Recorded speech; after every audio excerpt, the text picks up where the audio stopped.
Let it go, let it go, let it go, let it go. Lord, help me let it go. Help me let it go. Yeah, let it go, yeah. Let it go. Help me let it go. Master Jesus, let it go. Yeah. Help me let it go. Go, go, go, go, go. Oh, let it go. I'm tired, let it go.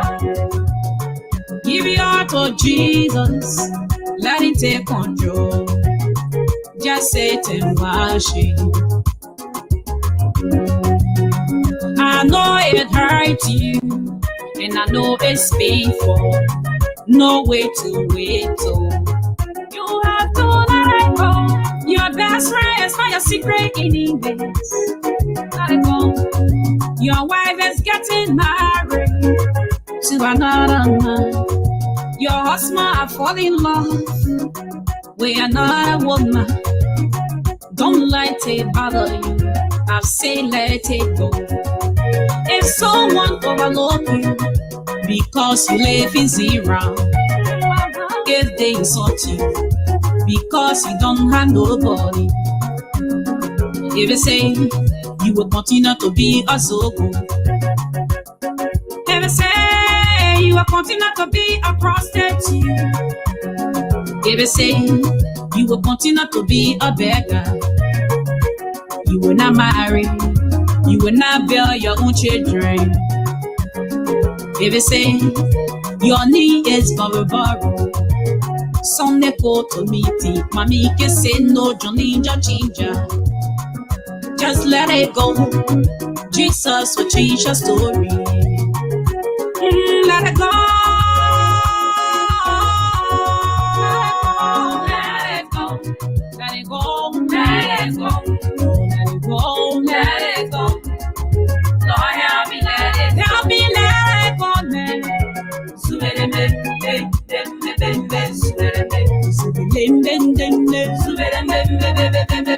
Walter, welcome to this program. I'm Afonso Zienso of the Liberia Public Radio and Lpr-Tv. This is your informative news magazine, All Things Considered. Let's go. Yeah.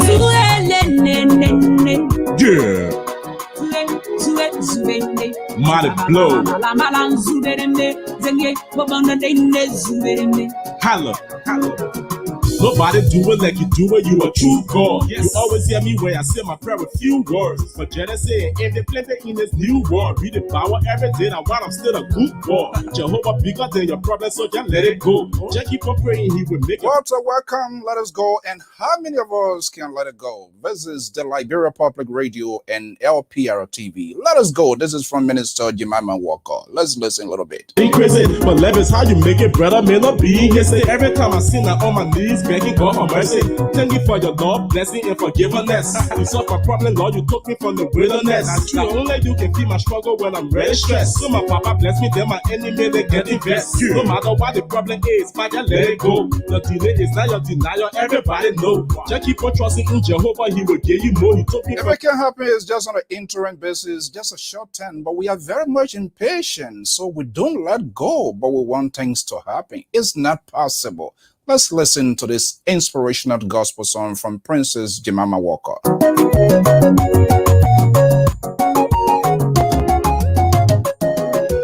We always want to be like the Israelites. When you slap them, they're going to hit you hard, you know? Oh, let it go.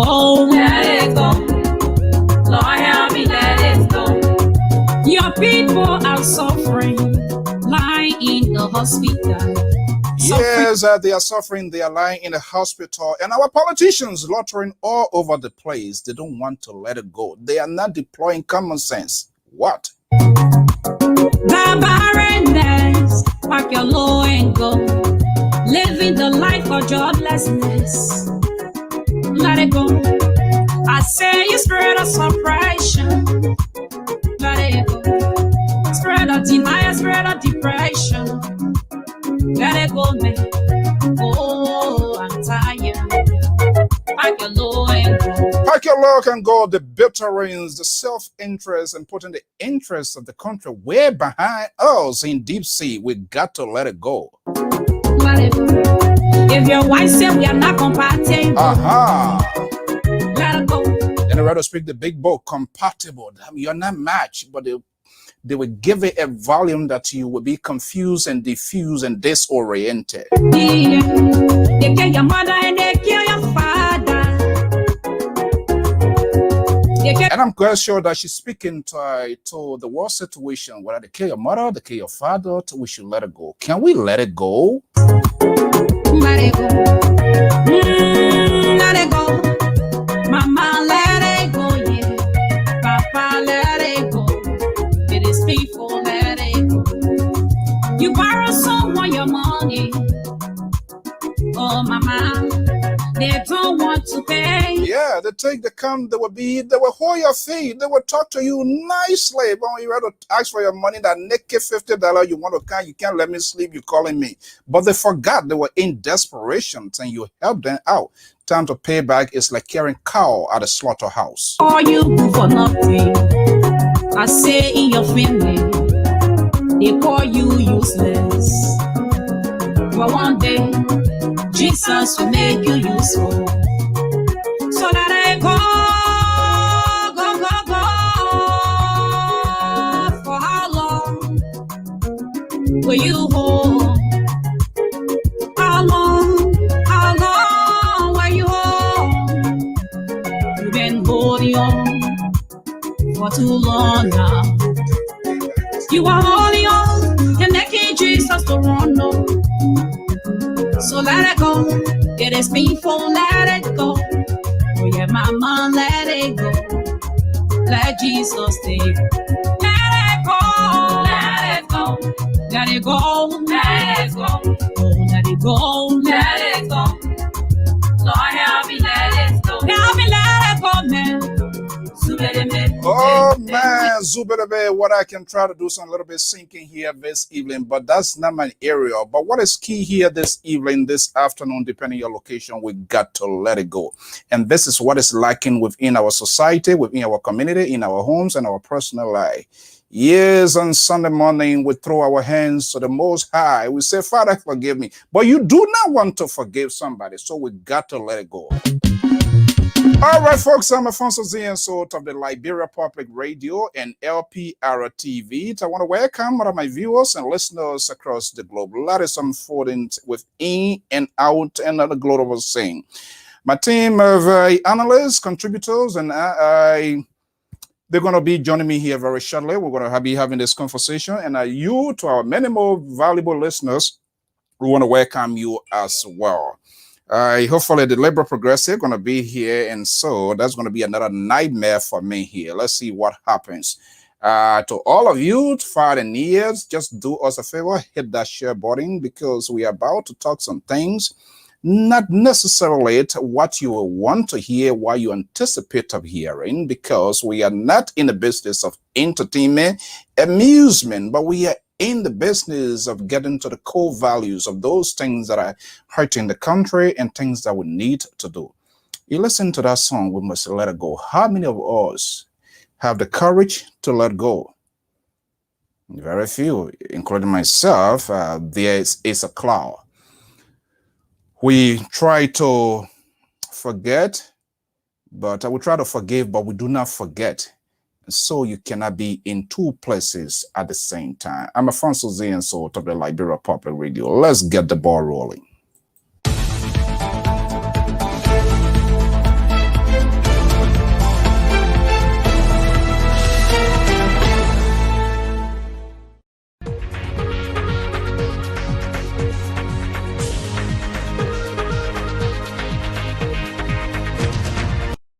Okay, folks, good morning, good afternoon, good evening to all of our prime time followers. Just do us a favor, hit the share button, click likes, subscribe, and not just only subscribe, you go to the notification, the bell, and you're going to see alternative options where you will say all notification. All notification gives you the authority when we are on, when LPR is on here in the USA, in Liberia. you will be able to gain access exactly to what we are doing, to our programs, and other information that we'll be sharing with you. Lpr-Tv from the Garden City of New Jersey, we want to welcome you.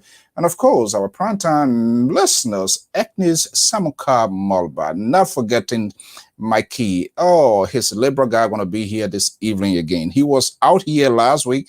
It was peaceful, but I guarantee if this guy comes out here again this evening, nothing is off the radar. I am Afonso Zayn, so let's get rolling. The issues of the COVID in Liberia is yet to go away. It's going over the roof.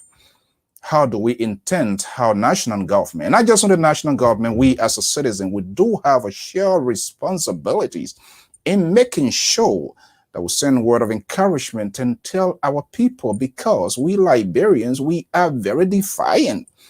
It doesn't matter which government you fall or against. This is a national security issue, and it is a national health crisis.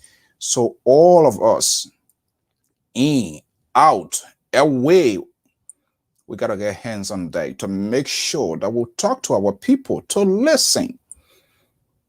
It's way beyond the bell at this point in time. The list, from what we're saying here, the latest, it appears, if not all, potentially all of the counties we are hitting. The numbers now are very staggering and alarming. Active confirmed cases, 1,783 as of today. Bombing, 45. Bon County, 94. Bapolo, 34. Grand Bassa, 84. Grand Cape Mount, 47. Grand Jide, my own county. I'm now hearing 17 when we were here yesterday. Nothing of such was reported. Grand Crew, 18. Lofa, 74. Mount Gibby. Mount Gibby is within the corridor of Mosorado, that of course, so it is high 8, 194. Maryland. In talking about Maryland, one of our staff up there is currently battling COVID now. Our prayers and thought with our local correspondent there. I just got that information late this afternoon while checking on our folks, and that's what we should be doing. Our prayers and thoughts out to these people. It is hard at experiences, so I know exactly, and I know the experience of that will be different from individuals in terms of how they're going to react to it. But what I saw, what I'd experienced, what I went through, it was a nightmare. I intend not to, and I do not want anybody to go through, because it's not any good experience for anyone on planet Earth to ever experience. It is painful. It is tormenting. Your entire body system is being hit simultaneously. So we have to do everything possible we can to spread this news of this COVID so that our people will listen to us and that they will take heed. This is not a government business. COVID does not have a boundaries. No respect. Minister, director, senator, representative, whether you took 15K, you didn't take 15K, everyone is a no man land. Let's have this quick commercial and I will be right back.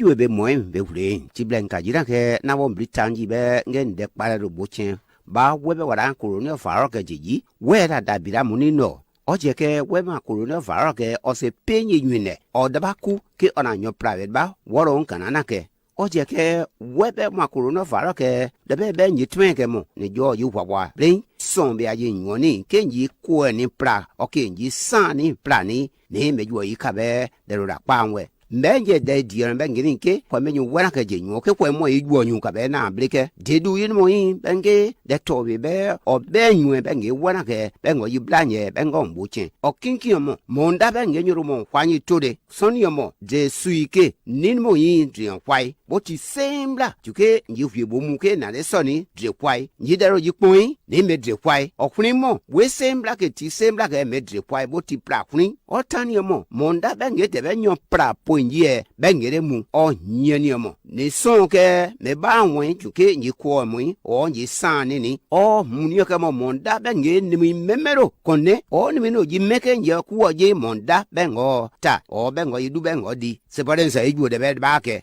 nyoro o ji fiba bre o ji yo kwa be na wo je nyoni ke yi ka tre ni be pa pi de mu wura be ni ta to be o wa ko mu monda be ro mo bengo ke bu fwen cha ke juke de ro jiji de be panton be mu obre furo pa be koni be mu be ko komna nyome o nyome be wa ne pe nye be ko wa bo chen wura ne zuo bamba mi bodu toje botina ka mu pona ke de be so nye omode Ministry of Health program wo bo ke mu anye pokra wa na wura wa mu sona ti na ji ne be amplede de ne ji be amplede mo kwete omone ojira kuno mambo kwela o dratu nye pojudu akwara ati o patu nye pojudu te o police no o gba wa kuno mu wo o nyine mo coronavirus kan ye nu odade ne kwela o se kurekon ajira by obo phone ne ma be o ji mpona ne na kokure ne shon parem ja e na fura mu ne sunu ne tine du anti na shanati e ma be na jira be tijira de kuren ba nu ka na woro ne na woro yi mara ne puam no kunya ne kuti ne be prerem de ne ba nu o le shawa nkpon kra bro akpo ke akwara ati one na bro akpo ete akomba repeti po ne o shankpo jisa de mbe nu ramo botunyi po yidu kwatutu ema be mu dere mo ton detenya ne ji ne woto kwe tiwe woto wa kwe wona kwe na bi woto wa wo kare esha be nita semre bi bombo ti trone o ema be fufonye po yidu ifota trone boti bore fufonye nyen pape ne ema be najira be kokure mo najira be sha ne pukwa wi na sha ta na kokure ndo wule on se tunye po yidu ti bubulale Nime o mena puru bo nya tuntun mo bo didia ponya kwagbe o ma meko na gba dero tu de bele mo prosum brekri yo depo e ma be tunyin boju o foran shone noja mo moti karembe in o fosation ne wura ka na po.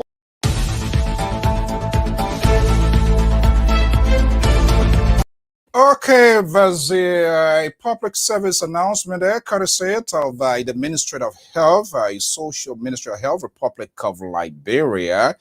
There and with that announcement, and so what I would differ with the intent policy in their administrative actions. What we need to be in the core with them is to enhance their message. If for any reason the capacity is not there, all of us should rally it around this process, the government, the health practitioners, to help to enhance, because if we don't do that, these people that are seeking office when we are all dead, when our people are all dead, then they will not have it. So we have to put aside politics a little bit and have a conversation to help to propagate their message. And that's what we told them. That's why we're a little bit disappointed. Hey, we give you this thing here. How can you play it? Why would you want to be judgmental to come to a conclusion that I can play this announcement? This is for the national cause. It's not for any person. Well, my senior analyst and contributor, Amos George, is standing by backstage. We're going to bring that up. But latest unfolding, as you know, we like to make news proportional. So let's see here what happening in other parts of the world. Today, the people of Zambia, our prayers and thought goes out today. The people of Zambia, you know, Zambia is one of our own. They are in Africa as well. Today, the founding father of Zambia, the late President Ken Kaunda, who is the founder of the country, was laid to rest. Ken Kaunda died recently. He was laid to rest with tons and world leaders, African leaders especially. They were all there to see the former president being laid to rest. Ken Kaunda, he's one of the long-serving presidents of Zambia. He was laid to rest today. Our prayers and thought goes out to the people of Zambia for the loss of one of their best, who is considered as the founding father of the Republic of Zambia. Okay, let me just bring in my man Amos George while the other folks are here, and we're going to have this conversation. Hopefully we can jointfully have this discussion here as to how we can tackle the COVID, what could be our suggestions if we are making phone calls and talking to our family members, friends to help to do everything possibly they can because they're the life they could save, it could be theirs or that of a friend. Let me join Amos Joyce standing by in Atlanta, Georgia, with this conversation here. Okay, let's see here. Mr. George, good evening and welcome as usual. This is what we sign up for, and this is what we intend doing right here on the Liberia Public Radio. How are you today? I'm doing great. Okay, good to have you here. Okay, I think I'm not sure whether the laborer or maybe he finished cooking a casali, he gonna bear, whatever the case, I don't know. Whether professor gonna be joining us here, we're yet to see. But in the midst of that, we have our valuable listeners who also relied on us. We rely on them too as well with exchange of information. They are here. That's great. Look, Pa George, this thing here is it is more serious. It is getting ugly. The numbers right now, as it stands with the latest, total confirmed cases 4,304, active confirmed cases 1,783, total deaths 129, total recovery 2,392. Honestly, I didn't see this coming at all to get us to be where we are. We're going to put aside the blame game. We'll talk about it. We're going to mix it up here. But from all indications, we are in a mess. We are in a serious crisis. How can we get this dust settled? Mr. So, my heart goes up to every Liberian. Either you know somebody or some relative of yours is being hit with this thing here. And so we find ourselves in a very difficult spot. And everybody got to play their part. Including you? Oh, yes. I call my people every day. I talk to my relatives, nieces, and everybody I call, I tell them, hey, this virus is real. Take precaution. And it is the individual thing that we are doing. And I know many Liberians are doing it because everybody has got some relative or friends back home. So here is the thing. I know talking to our people here is a little bit pain in the night because their reactions are how they perceive information. It's challenging. What is your initial reaction when you call your family members and tell them this is real? Because remember, we went down this road before, and the concept, the mindset of the people is nothing here. You think again, America is not here. And what makes it more difficult, high profile individuals in government, maybe out of government, they are also helping with a sort of conspiracy that there is nothing like a COVID. But here we are now, it has become a reality. Yeah, and like I said the other day, one of my nephew, when I first called him and I was trying to tell him, hey, are you going to look for vaccine? He said, yeah, uncle, but one big man said that if we take the vaccine after 2 years, we die. And I'm like, okay, I know. I said, I understand, but I say, before I say anything to you, I am fully vaccinated. And you somehow depend on me. So if I'm going to die 2 years, you think I will take a vaccine? He said, oh, uncle. So I say, let me tell you, this thing is all over. This conspiracy theory is all over. Even in America, there are people who are still in denial that they're not taking the vaccine and this thing is not real. So, and I don't even blame you. But this thing is on the net, it's on TV, people talk about it. And so, but what I want to advise you is if there's any vaccine available, that you can go and take it. And be careful who you go around because you don't know who have it. So, and this is what some of us are doing. It's difficult to tell people, don't go this place. And when people got to go out every day to find food, it's a tough thing, So then let me just hold you up there because we smashed down the Minister of Health while they are not doing the lockdown. But I listened to the last press conference. I saw an effective start of communication. And that's what we want them to do. Because you must be, don't speak in ambiguity where people will scratch their head or wonder, what is he saying? What is she saying? Because the information is simply not coming forth. And that has been the challenge. And this is what we have been calling for to some friends and even to the very government, in as much we might have a dispositions in some of their policy, but they must be able to go through to really refine their message, their tone. That can potentially help. But she went in depth, right? And the precautions of even putting light down, the sort of stress they're going to put on, that was I was impressed because that was an effective start of communication.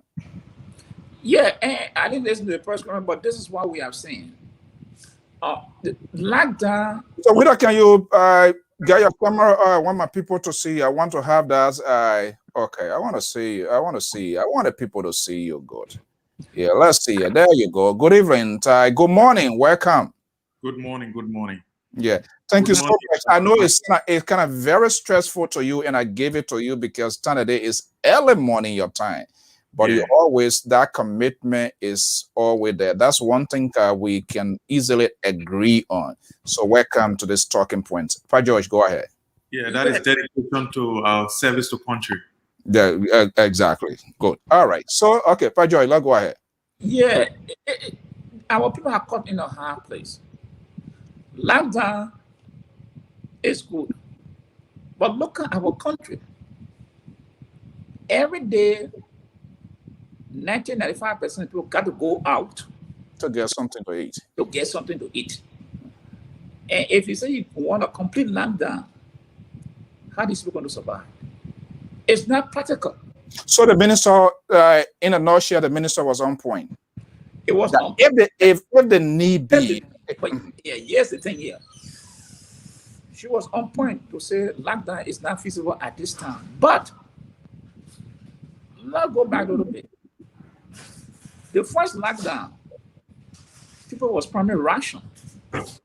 Today they still giving a ration. Now what I say here is that the first time, if they did it correctly, this time you can appeal to people. I mean, our people are reasonable people. They will say, okay, they told us to stay home the last time, we got something. So even maybe it will stay home again, they will try to make some attempt. But that did not happen. Now, in the face of that, how can you go now and tell people to go back to a lockdown, complete lockdown? So before I bring in Widow here, do you see that was a crucial point the government or the ministry to come to realize, look, we kicked the can down the road. There were certain things we should have done, we didn't do it. And it tips the people out. So this time around, in as much people wanted to be, oh my goodness, here we come again tonight. Oh Lord, Mikey, come here over. Oh man, I didn't expect this. He told me he wasn't coming. Oh my goodness, look at him. Oh God. Let me get a glass of water and then we can push on. Yeah, and so the minister came out here. But let me just tell you a wonderful story about this guy here. You know, he's one of the nice gentlemen I've ever come across. And so sometimes when I smash him down and after all, I say, why can I do this? Well, he does something amazing today. Every month, our internet, the service bill is due in Liberia, right?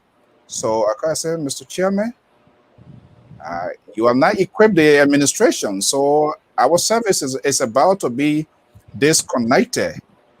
You know, but he lost praises like every other Liberian. When you call him, all he needs something, brown, bloku, toe, and toe time. When you call all of those names, you want $500. The man will send it, no question.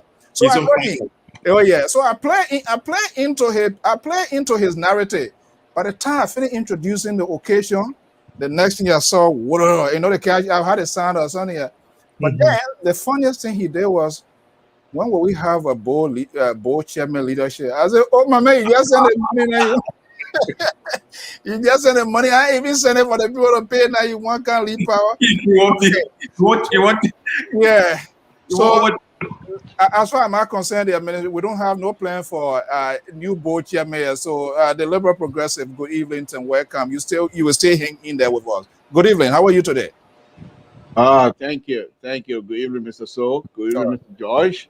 And good evening, Mr. Wida as well. Happy birthday to you. Who birthday now? Happy birthday to you. Happy birthday I will join. to my political leader. Really? Smart woman. The best senator in the whole world. The woman who Happy told birthday. the woman Happy who birthday, my senator. Happy birthday. We're still here. Happy birthday. Happy birthday. Oh And my you're doing wonderful, wonderful things. This is the liberal progressive singing happy birthday to you. Really, Mr. Soul? if that this woman here, Yes. Yeah. the lady who took 15K and left for people It doesn't matter. It's and illegal. and listen Unlegal, to Mr. this Soul. here. You Prepare can't. your families Please, listen, for a Mr. lockdown. So, Mr. So, Mr. So, the liberal progressive is here again tonight, and I'm not going to buy into this. This is the birthday of the political leader of the COP, the political leader of Liberty Party, the strong woman from Grand Bassa County. If it wasn't for her, the entire government would have been down the drain. This is the woman that continued to save the country. I say so. I told Mikey here, we were very, very much at peace in this resounding conversation. When you start singing, before you start singing happy birthday to Nyomli Kanga Lawrence, after she finished telling your people, prepare your family for lockdown in the days or two, get food, get non-perishable rice, farina, grain, and then she here drinking juices and stuff. Okay. It doesn't matter. All it's right, her birthday. She needs to be happy, and Okay. she is happy. All right. Let's let you have your date. It's all you. Okay. So yeah, Pa Josh, go ahead. Thank you, Mr. Tool, for what you did for the network.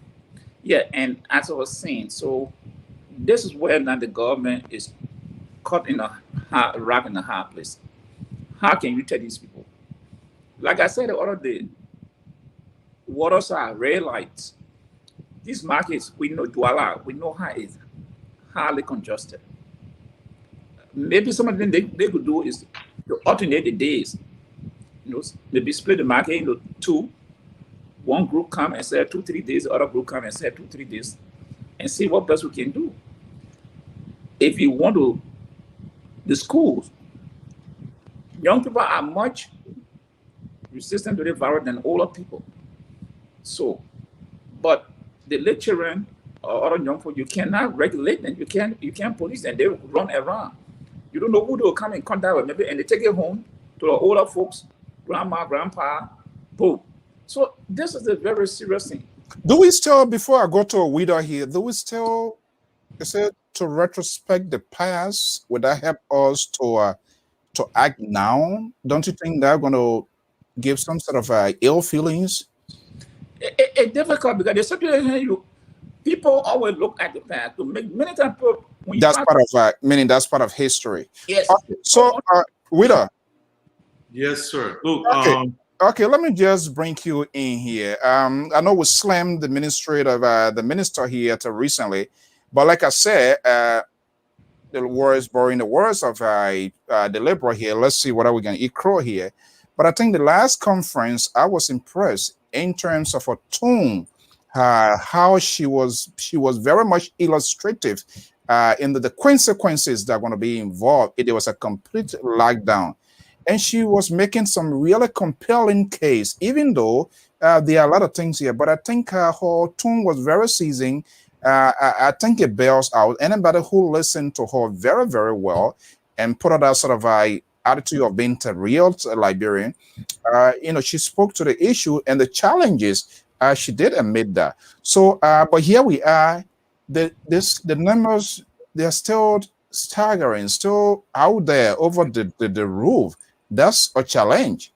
So, Mr. So, look, I wasn't for the records. I wasn't part of those who were, beating her down.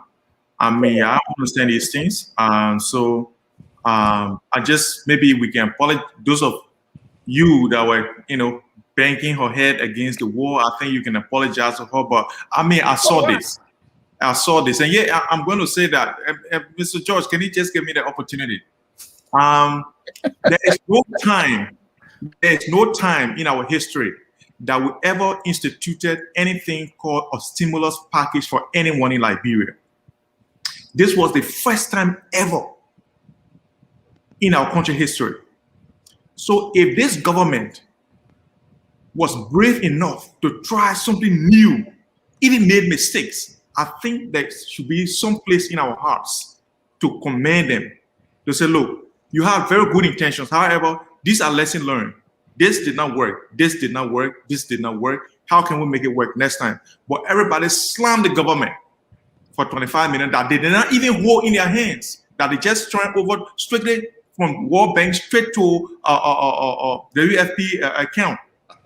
And that money was utilized, and it's still being utilized, but still people bang at this government for taking this initiative.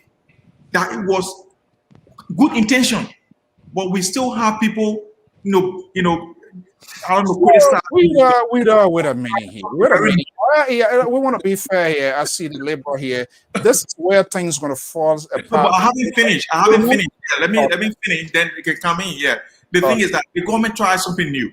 And there is risk factor to everything that people do. And the risk was that you want to go to the risk. Say that again. Why are you going to the risk factor of it? Well, everything we do here, there's a risk factor now, and the internet can go off, and this whole thing was go peer-shaped. That's a risk factor, but we still came here, right? So we look at these risks. They are calculated risks that people take, and sometimes there are other things that, like for instance, if you are building a house, like Mr. Toad knows, if you're building a house, or maybe you are trying to mold the bricks, and then rain comes, it destroys everything. That's also a risk factor. So the government, knowing that there was some breaks involved, they decided, no, we want to help our people. We want to do this. And they did it. It went wrong. Okay, some part of it did not work. Let's move on. Let us say, look, it was well-intentioned. It did not work. Let us move on from this. But I think we are still banging. Let me go to the health minister issue. I mean, I knew it. I knew that this same health minister was praised by the CDC, not Congress for Democratic Change or Coalition, but is what is the difference, Widow? Come on. Yeah. No, I'm not only talking to you, and they are listeners too as well. So I'm trying to elaborate, So I see that, these same people, this same health minister was praised out of Africa. So Liberia did well in combating the first wave. And now third wave come, and then we want to have a fire. Because is that a justification? Okay, let me bring in labor. And that's me. I'm going to be real about these things. I'm not going to please anyone. All right, Mr. Okay, no, Charles.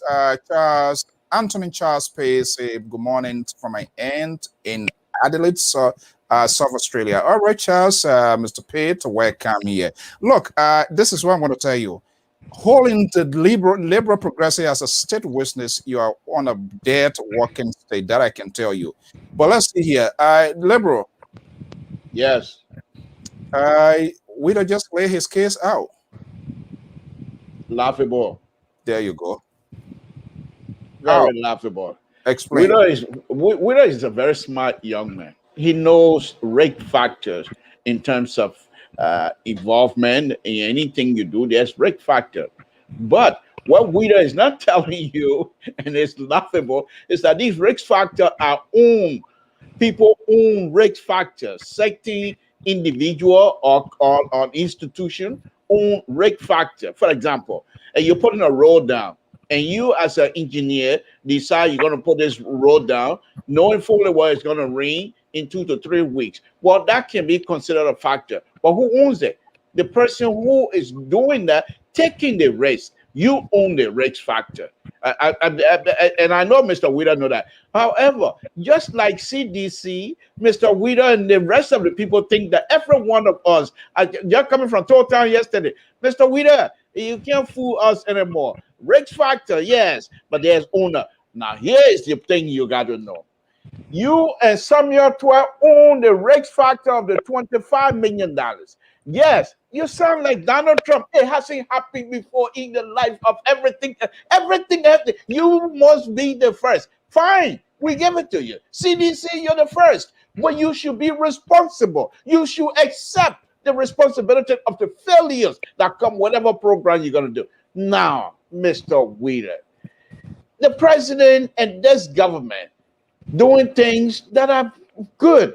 I would say so. However, what they're lacking and what is really, really messing things up in terms of failure and what have you, is the process of communication. They do not, and they have never even tried to communicate with the people, the end user. Explain to the end user what it is that you bring in, especially Mr. Wheeler, when you said this is the first time. And if it is the first time, you have to make it explicit to people who the end user. Why are you doing it? What is the benefit? What is the risk? And who owns the risk? Those are kinds of things you give up and prepare the people to be able to utilize that. They have failed miserably. And Mr. Wheeler, you got 2.5 more years. I will visit you in Australia as Minister of Finance, Minister of Education, Minister of Public Works. Me and all three ministers. Do you think in Cote d'Ivoire for you alone to Mr. So I'm allowed to dream. I'm allowed to dream. I can dream. Please don't try to stop my dream. Let me bring in Widow in the interest of fairness. Widow, Yes. the issue of communication, the messaging aspect, and from time to time I've tried to be repetitive on this here, not just with the CDC government. Helen Johnson-Sirleaf did struggle from that. And it has been part of the traditions of our government, their inability to have people to actually articulate with tolerance and patience, and not just only talking to people within your comfort zone, because when you are speaking for the government, bear in mind, you are also speaking to the outside world, and part of that is value to them. Do you think, based on what the Liberal was just arguing on here, I strongly believe, I can a little bit side within the communication aspect, the chain of the flow of communication. That was, it was just, I don't know what's the degree to give it. So I am not going to sit here and try to vouch for the government that they have been excellent in communicating their strategies, right? I'm not going to say that. But what I'm going to say is that we Liberians, typically, we have this problem that we don't listen to understand, we listen to ask questions or to challenge what you're about to say. You are trying to restructure or recircumvent our talking point here now. Yes, no, that's another. I'm leaving that. I'm leaving that. What I want to say is that when this whole thing started, they said we are going to give relief to the most vulnerable amongst us. Liberians did not understand that most vulnerable the most vulnerable were they benefited? No, they thought the whole country is going to receive food. No, I'm asking whether the most vulnerable are benefited. Well, we saw videos of some vulnerable people each getting ration, Look, we understand that this ration, some people stole people food, some people sold tickets. These things are all over. These are things that happen usually, even in refugee camp. We experience these things. I was in Ivory Coast, I was in Taboo, I was in Abidjan. We know these things that people will steal the food, whatever is the situation, whoever you put in charge, things will still go missing. However, the same thing happened in this case. However, people still receive ration. We are not saying it was perfect. It was not perfect. It was far from perfection. But what people need to know is that these things happen. And when they happen, we have to move on. You don't call people. I see people writing on here, the government was looking for money to steal. How will you steal money that is with WFP to use? How will you steal it? These are the things that people need. You see, they don't still understand that this money did not come to government. It went straight to WFP, and WFP used the money to buy this food and transport this food. They still don't know. They think the money was given to government. You see?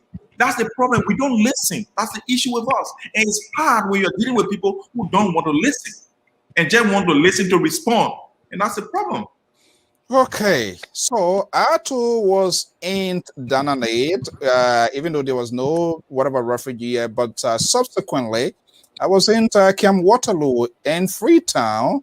So when you talk about refugees, and I'm trying to go back to my room, but Pa George, I see you spinning in your chair. Something seems not to be right with the narrative being provided by Wida, and I'm quite sure you are taking note right there. Where is it going wrong? Here is the thing. The Senate, the Liberian Senate, said that they were not going to pass that money for certain vulnerable people. They said the entire country should benefit from it. Mr. Wida, go and watch the Liberian Senate. The tapes are there. Okay. Now, the Russian worsened topic, maybe I don't know whether you're in Monrovia or Liberia. Seth, when Seth was funded, right, during the war. Okay, yeah, Duaro is firing from neighboring Massachusetts here. So why wasn't Tape could not give us the total breakdown of the total beneficiary of the so-called stimulus package? This is a really bone in the throat questions Duaro is putting out here. Maybe hopefully we're going to find an answer to that. Go ahead, Pa George. Seth distributed food in Liberia. Seth, I did work for that, and they distributed food, and every household in Monrovia did receive a ration. Why Western Tape they could not use that model?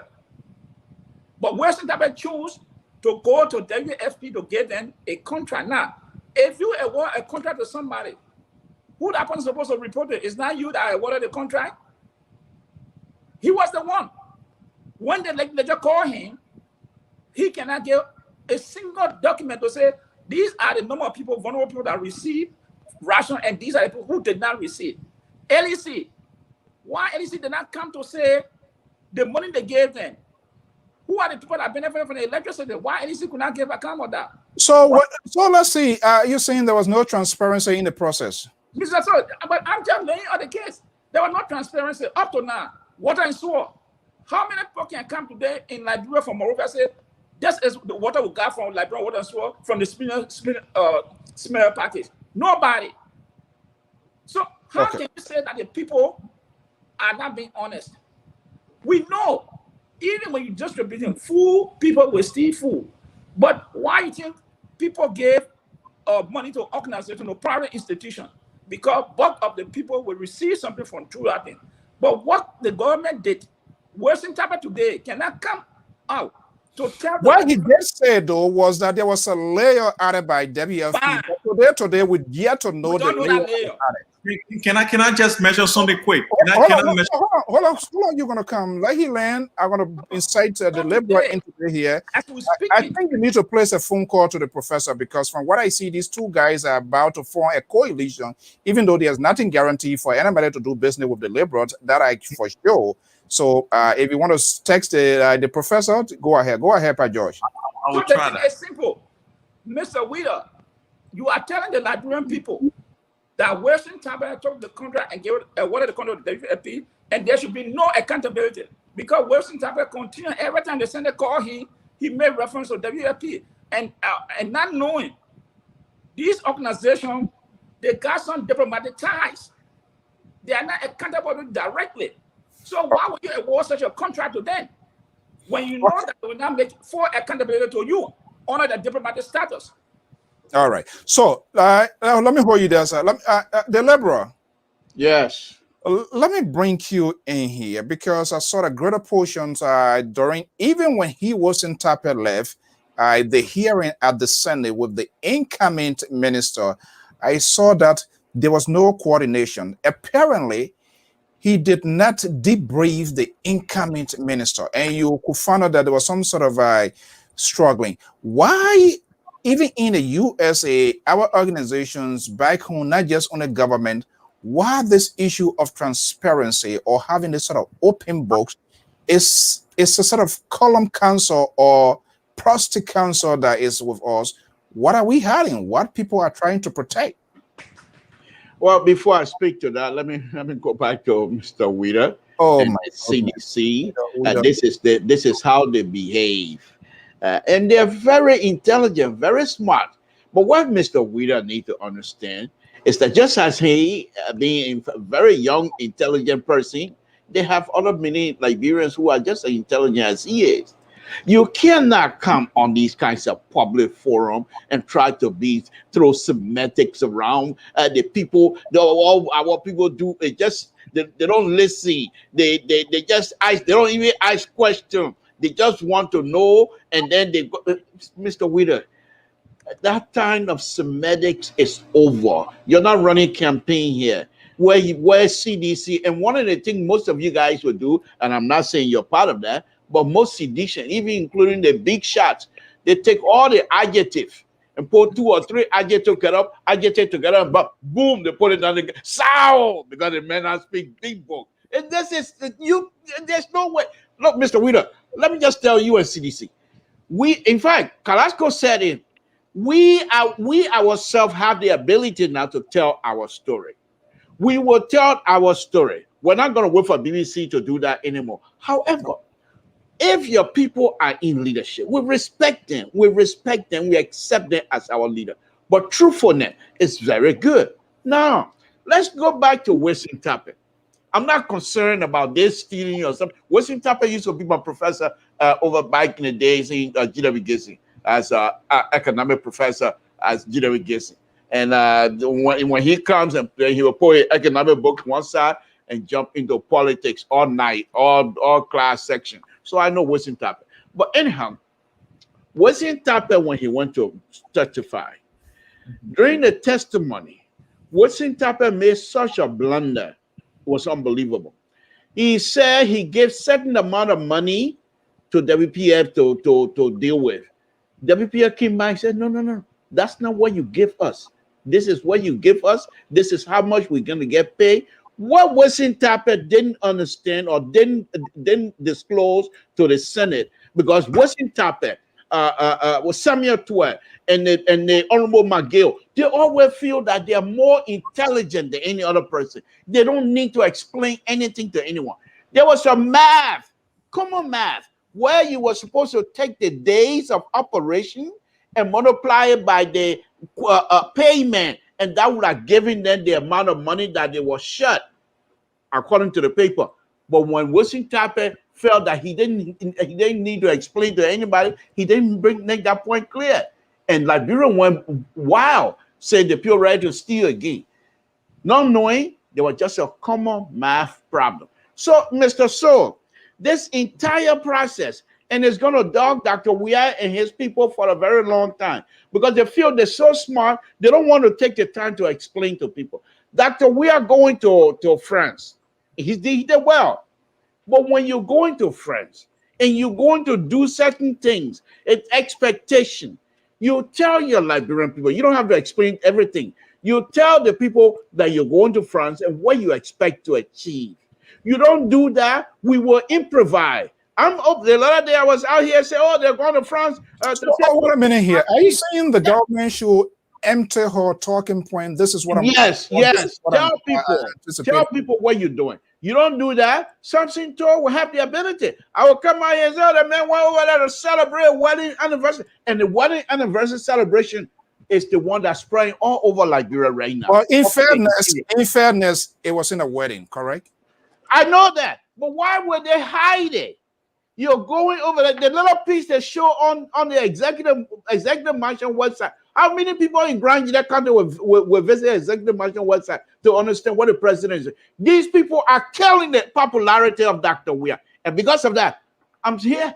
I'm happy. Let them continue to do that. Because if these people were to utilize the popularity of Dr. Weah, we would have been in serious trouble. But because of their inept behavior, I'm happy, Mr. So. And let them continue to hide themselves. We will improvise.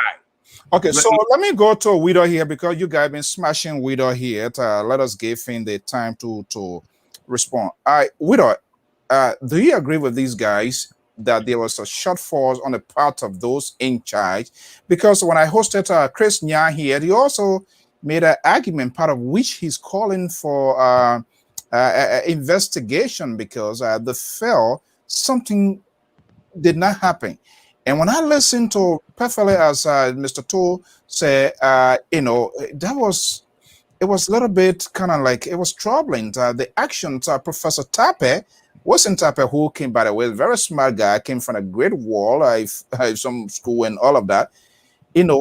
He did not even do the incoming minister to go here. And here is the discouragements and ugly things of our lawmakers. Because when people are going for hearing, when people are going to appear before you on a specific thing, by right, you should have the copy or you should have something on hand, so that you'll be able to question these people. And they were all there, like you drop chickens on the moon and say, go find your heart. They never had anything until someone said, but we don't even have it. So when did they realize? So all of this thing here, our lawmakers and all sectors of government, they have become a headache for us. Do you agree with Samson too? No, I don't. And I don't even agree with Pat George as well. And here's why. Look, I think it's easy to say this person is a corrupt person, this person is a rogue. The hardest part is to justify or to bring out the evidence that support your claim. But here's what I want to say. This government had a very good plan. We want to support the most vulnerable in our society. We know that others will have money to buy food, but some people amongst us are the worst, when it comes to being able to provide for themselves. So we want to create something that will help support them in the lockdown.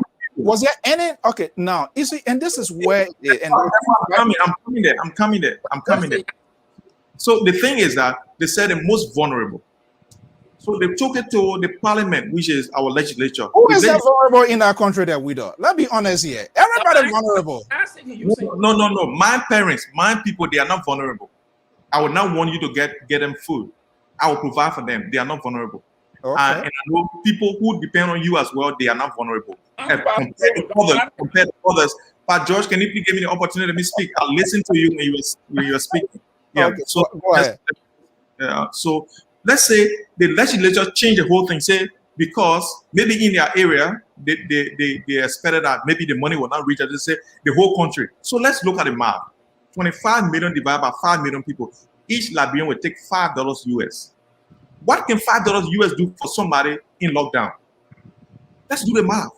These guys, they've changed laws, they changed things because it's political. They make it political, something that's supposed to be logistical and fairly, done with good intention. They put politics in it. Now they change the whole thing. So every Liberian was entitled to $5 US in 25 million. So guess what? The VFP that's going to buy the food, they're going to use trucks to transport this food. They're going to buy this food and they're going to pay people that are going to distribute the food and all these things. That money will go and then you will start to complain. And that's what's happening right now. Every Liberian entitled to $5 US for a lockdown. It doesn't make any sense. But these guys sat down in the legislature and decided that was the right thing to do. And I don't think it's the right thing to do. But here we are now. People are shifting blame on those who WFP or the Minister of Commerce, which is, for me, is wrong. And these are the things that we have to battle every day because some people sit somewhere, they want to politicize everything that happens in the country. And this is it. So if you do that and know that every Liberian will be entitled to $5 when that $25 million is distributed on us, tell me how much everyone's going to take and how it's going to affect their life positively. Okay, quickly here, let me ask you this question here. You said the most vulnerable. Is there anything black and white? Was there anything articulated by national government? This is our target group. These are the number of people. This is how we want to take in. Do you think they were that convincing to the Liberian people to not to give us this sort of talking point that we are having now? Definitely. And I remember I watched the video when that discussion was taking place at the legislature. So how many people here, Mike? Orphanage homes would benefit, the disabled community would benefit. They were naming all these communities that they felt were vulnerable, that could not fend for themselves, like you and I. So these are the people that they were targeting. When these lawmakers saw $25 million, it was so big to them, they'd be like, no, we can't do that. We got to save the whole country. You see it? Incorrect. Okay, all right. Joy, he's incorrect. Why? You say lawmaker. They are there to make laws. And when that law is made, the implementing arm of the government must implement it to the letter. They did not start the distribution before the $25 million. It was passed into law that the entire country should benefit from it. So let's get that record straight. Now, You're talking about most vulnerable. I asked you, what is the yardstick you're using to measure most vulnerable in Liberia? Hold on. When the UN said that someone can survive on $1 a day in Liberia, what is the yardstick you're using to define who is most vulnerable? I'm from Bon County. How many people in Bon County can afford food for themselves? 90% of our population are vulnerable. If you look at it, 90% are vulnerable. So if the minister had a problem with that, they should have gone back to the legislature and said, no. The most vulnerable. Hold on, The sir. most vulnerable. Hold on, sir. There's qualitative. Hold on. Vulnerable. The minister should have gone back, or they should have gone back to the national legislature and say, hey, based on our data, this is not feasible. But they took it and went out there. And the Labour said something that Wilson Tapper, if Wilson Tapper knew the figures was wrong, what he gave, why couldn't he go back and put that reduction in writing and tell them that this is what happened? They have called, I think, 2 or 3 times. He can't, if you say now, So that the figure that it was a mistake from him, 2 or 3 times he appeared, why can't he rectify that mistake? This is not a mistake. They stole something. That's why you see they cannot come up with any substantial proof or any document. 2 days ago, Minister of Finance said it again. The former Minister of Information, he said it, that people stole from the distribution. I don't even know why Fagon now he has become a loose cannon as well. And I started here during the fact because I listened to him for a while. Okay, he and Costa, they were going here back and forth. And I see a strong discussion is coming with so, Mr. Widow, let me say this to you. I know you support your government. That is your right. But these things are done and should be put in black and white. When there's a law passed, you have a problem, you go back to the people. But you didn't do it. You took the money and gave it to someone that you felt like could handle the job. So if anything comes out, if there's any shortfall, the minister, former minister Wilson Tapper, should be able to give account of it. Up to today, there's no record of anything. Okay, let me, the Liberal. Yes. Then this is a troubling aspect of this whole thing here. We have the first branch of government principle to go to is to provide check and balances on executive, right? Because the whole thing was it was being run by the executive branch, which is within their purview. So why even the lawmakers themselves, when these people coming and just explaining, looking in the sky and just throwing figure and just throwing numbers without it being put on paper, black and white, to give that illustrations, this is how we're going to do it. These are the number of people going to be benefited in Mosorado. These are the number of people who are going to be benefited in maybe Mount Gibby. This is the short-term goal. This is the long-term goal, because it will serve as a tangible, the basis for which this sort of exercise will go. And if funds were insufficient, they could have probably gone back to the donor to say, hey, this is where we are. We can't start this and leave it at the middle of the road. We will be butchered by our citizens. Why our lawmakers do not have the guts to question the authority and to question these appointees of the executive branch of government when they appear before them? They don't have any paper. They just talk. You should have something. We have seen that here when the people are appearing before lawmakers. There's some sort of documentation on which they can act on. Why they don't even insist if they appear and say, you know what, we need to have something here before we can have this conversation. Since you do not have it, we give you 2-3 days, come back next week, provide on the basis of our talking point, and we can move ahead. Why the other folks, why they don't do that? It's simple, Mr. So. Very, very, very simple. Very, very simple. CDC and this government do not believe in Liberia. Wait a minute, hold on 1 second. This is not a CDC affair.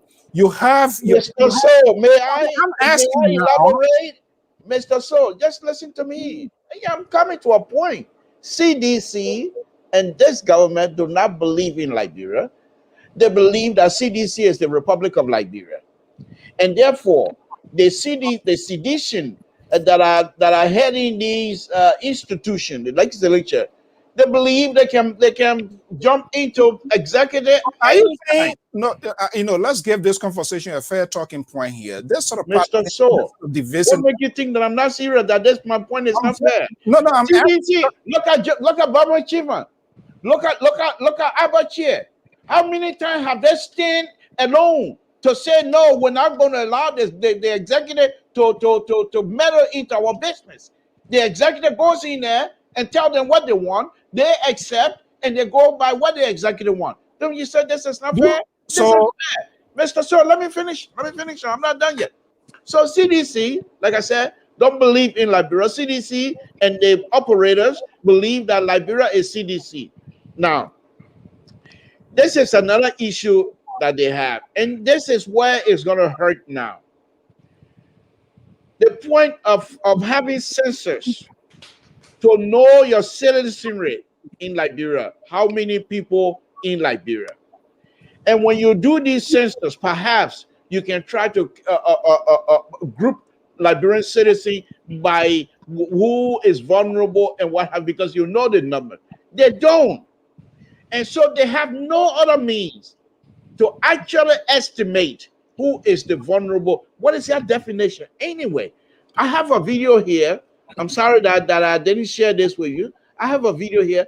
There was an old man from Kagata saying, well, who is vulnerable? Samuel Tua going around calling your girlfriend that vulnerable, This is I have the video here. Oh my goodness. So these are the kind of things people believe. Hold on 1 second. Now, that's not true. I don't believe that. But these are the kinds of things that happen because they fail.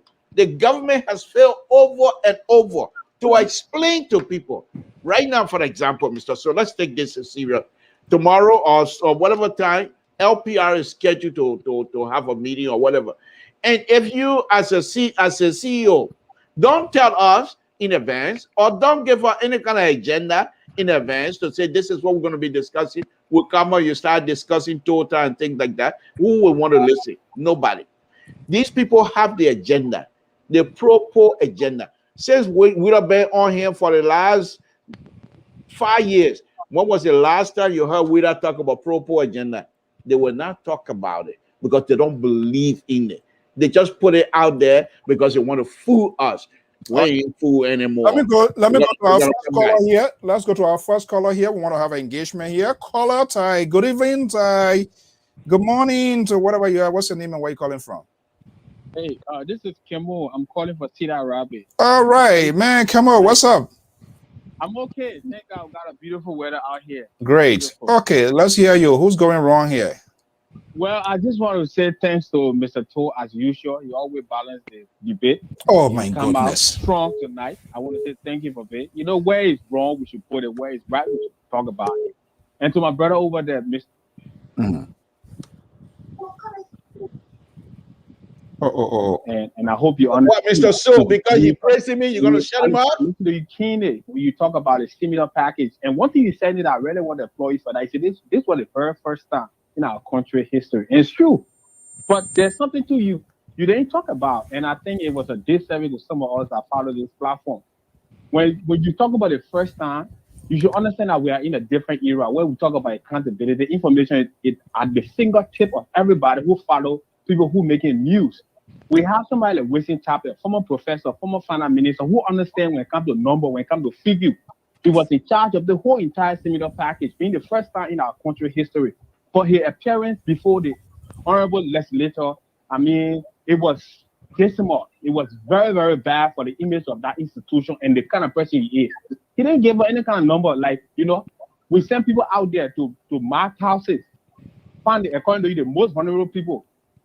But Mr. Minister, I don't know the measurements of those that were vulnerable. In fact, yeah, like Mr. Wida, most vulnerable people, are kind of quoting for him. But Mr. Minister, how many of these most vulnerable people got into the ration? What was the total number? How much that we spent on that? Because mind you, the government took loan all the credited money for this. Okay, in 30 seconds, so I will go to the next caller. So in 30 seconds, I just want to tell Mr. Wida, look, my brother, if you come on and say we made a mistake, this was the first time we made a mistake. We sorry the Liberian people. Why can you guys say that? And I can tell you that's the taboo of our politicians. They never apologize for anything. And then lastly, you know, the CDC chairman once said that the president can go out there solicit form and put in your president account. So even with George, you are just outside the state. We already know where the phone will be going to. So someone who don't follow that will monitor us. But thank you. It was so much for having me. Okay. So it looks like the people within the establishment, they planted their own firing squad pole, and those poles are the one catching up with them. Let me come to neighboring states of Massachusetts, where my man Eduardo is standing by. Eduardo, are you there? Yeah, I'm here, Mr. So. You've been firing from our live view here. What's going on?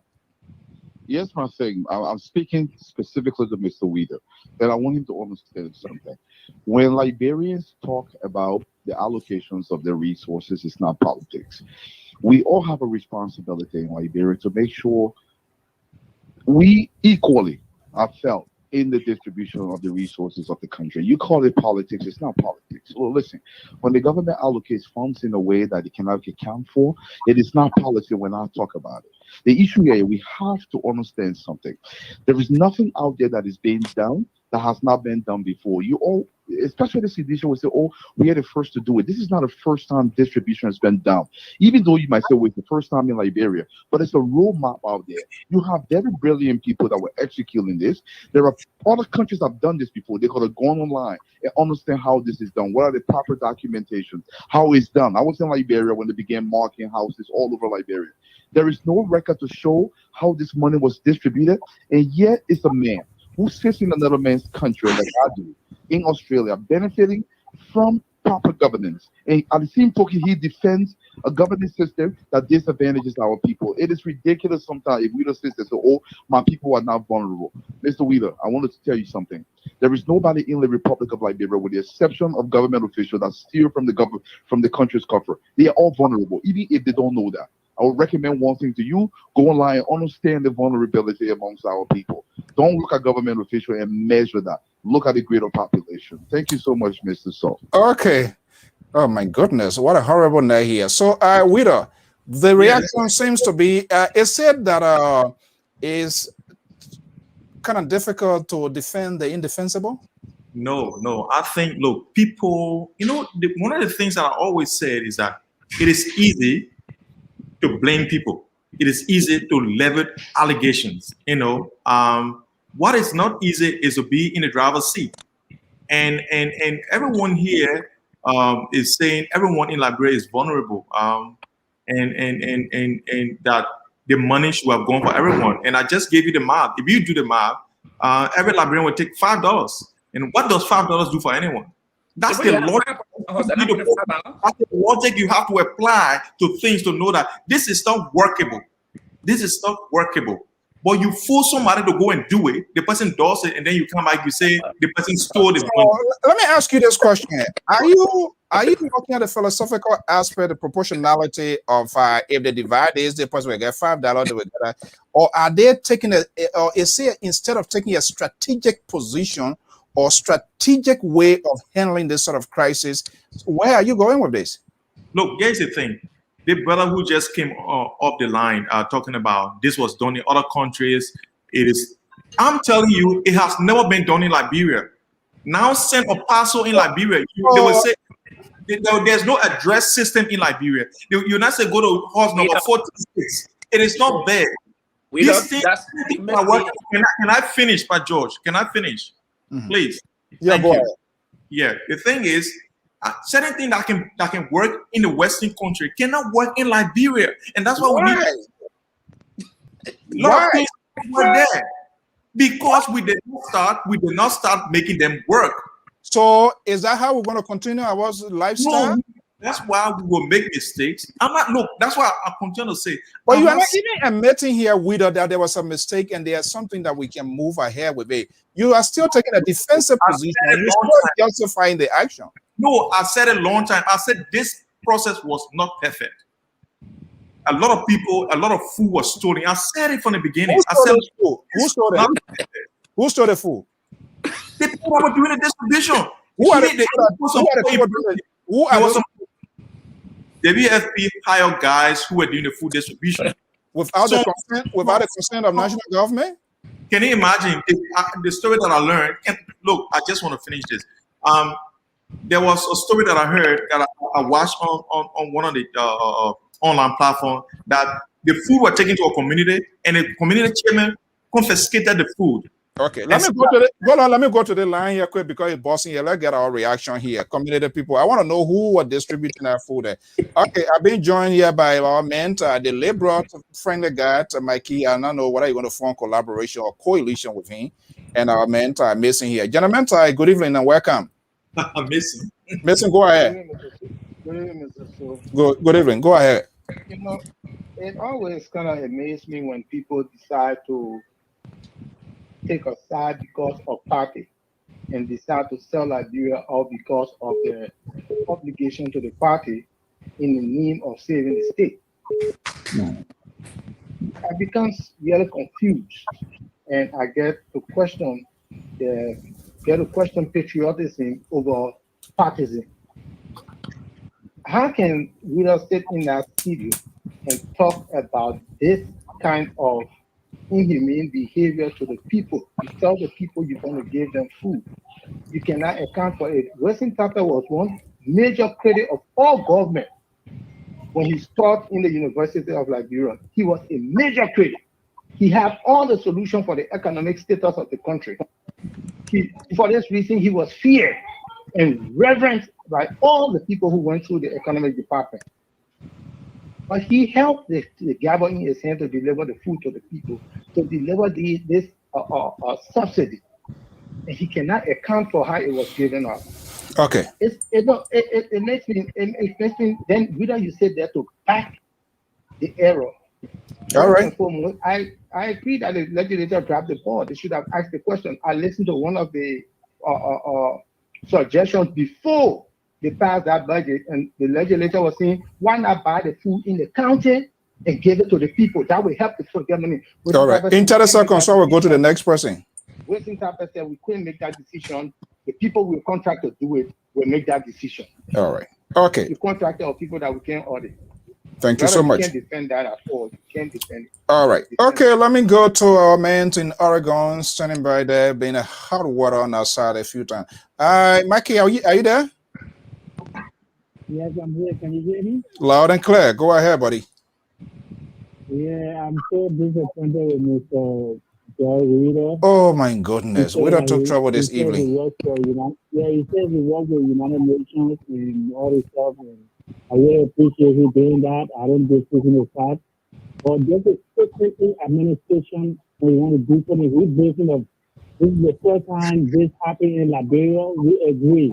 Nobody forced the government to do what they did. They planned it and they decided to do it. So before you do anything, you got to put things together about maybe to be successful at the thing. You cannot just jump from nowhere and get into thinking. So what are the things that is set in place? The people in the United Nations, we got cases of vulnerability. We got how to identify these people. So what are those things that the Liberian government put in place?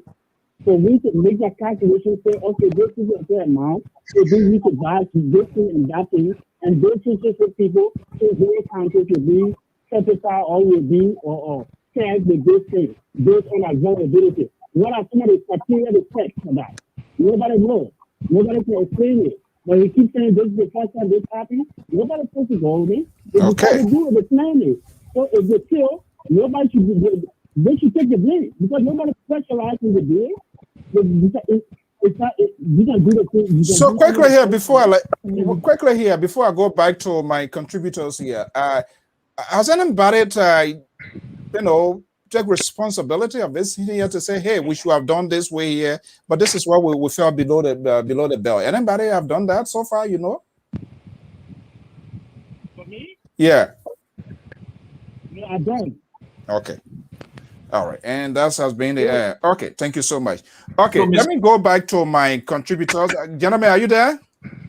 I'm here, and I want to go first, please. Yeah, you will go first here, but let me just add the bridge over to water. I want to welcome contributor, Mr. James Gomiant, and from our sister network, Mr. Ben Sevi, James Sevi from the Spawn Network, visiting through, passing through here. So we highly appreciate your coming here.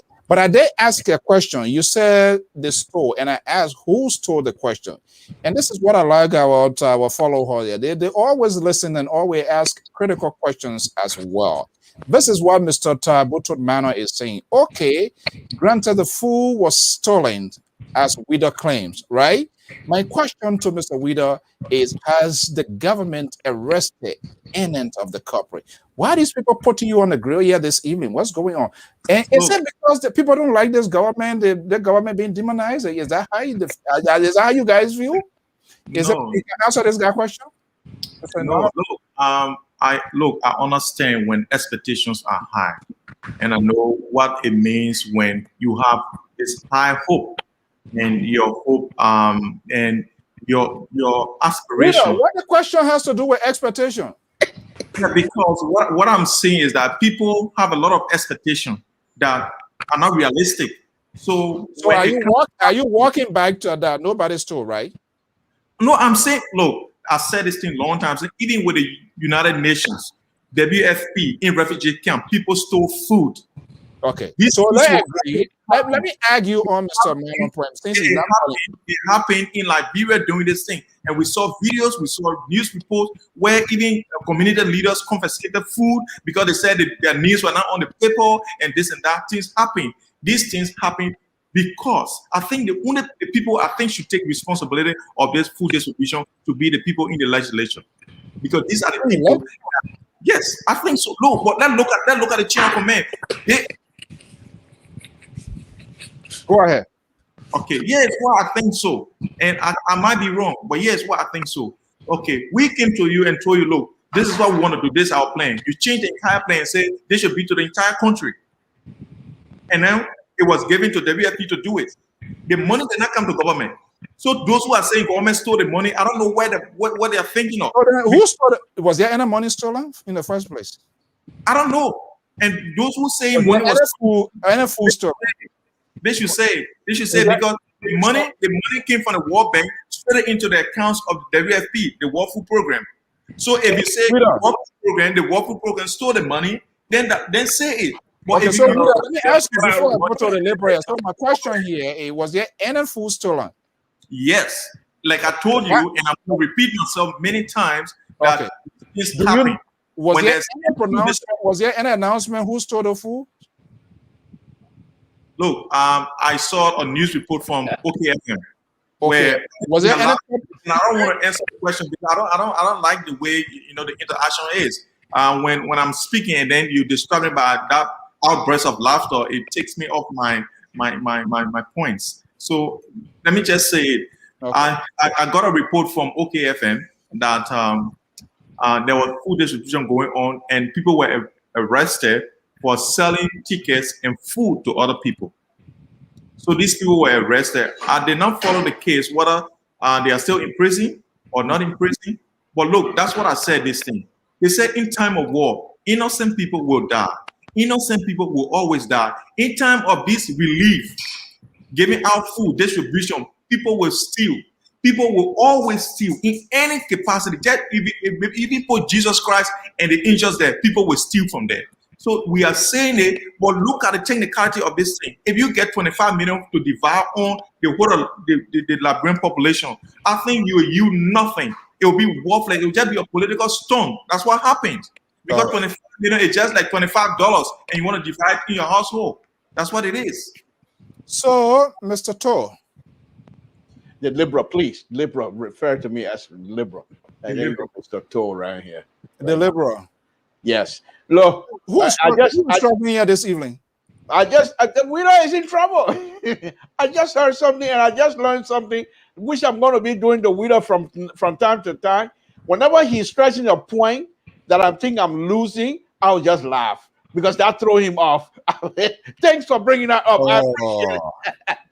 You want to act like Hillary Clinton and Donald Trump? Yes. Whenever he bringing point, when we have these kinds of conversation and we are stressing a good point that I think I'm losing a grip on, all I have to do is just laugh out loud and he's going to be going back to Australia immediately. But anyway, look, these people are in trouble. For Wida to start stretching for straw here, looking not to drown. My brother, we're here. This is Liberia. We will do what we can for us to survive. All we're asking you and your people and your leadership is to be truthful with us. Don't come here and when you know things are not the way they are, just come out, say, and be frank and say, I'm not prepared to discuss that. And then you're here saying nobody more, nobody here saying you more. Say, I'm not prepared to discuss that. But instead, you want to act like one of those Muppet show. You see me here, you're all twisting all over. By the time we twist you around, you look like this small little stuff. So it's not helping us. It's not. Here's a thing here, Mr. Wheeler. You as an engineer, a smart guy, and you're going to tell me that when you're making point to defend the action of the inept government, but because Mr. George is laughing, therefore your point you're taking off. That means you got nothing, Mr. Wheeler. Your best thing you can do for us tonight is tell Mr. So this is number 9. Good night, and we'll respect that. And then 3 of us can go on. Why would you want to send the young man to bed? Mr. Wheeler is down in the hole. I don't care. You can come to defend him. You can come to defend Mr. Wheeler. It's not going to help you because all of you and Mr. Wheeler, all of you, the same. And Mr. George himself, he's also a central left, which I'm not particularly care for. But today, he and I were playing little, but we're so far out. I'm looking at some number here. This is so ridiculous. Mr. So, I'm not done yet. So I'm just this is a good advice.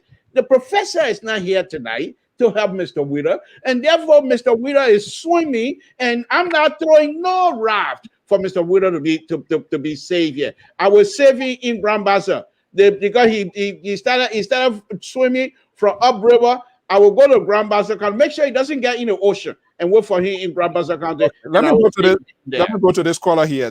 Caller, thank you for being patient. 919 number 6477. Good evening. What's your name and where you calling from? Yes, Mr. So how you doing? I'm calling from MC. Okay, great. Good to have you here. Go ahead. I appreciate your guests.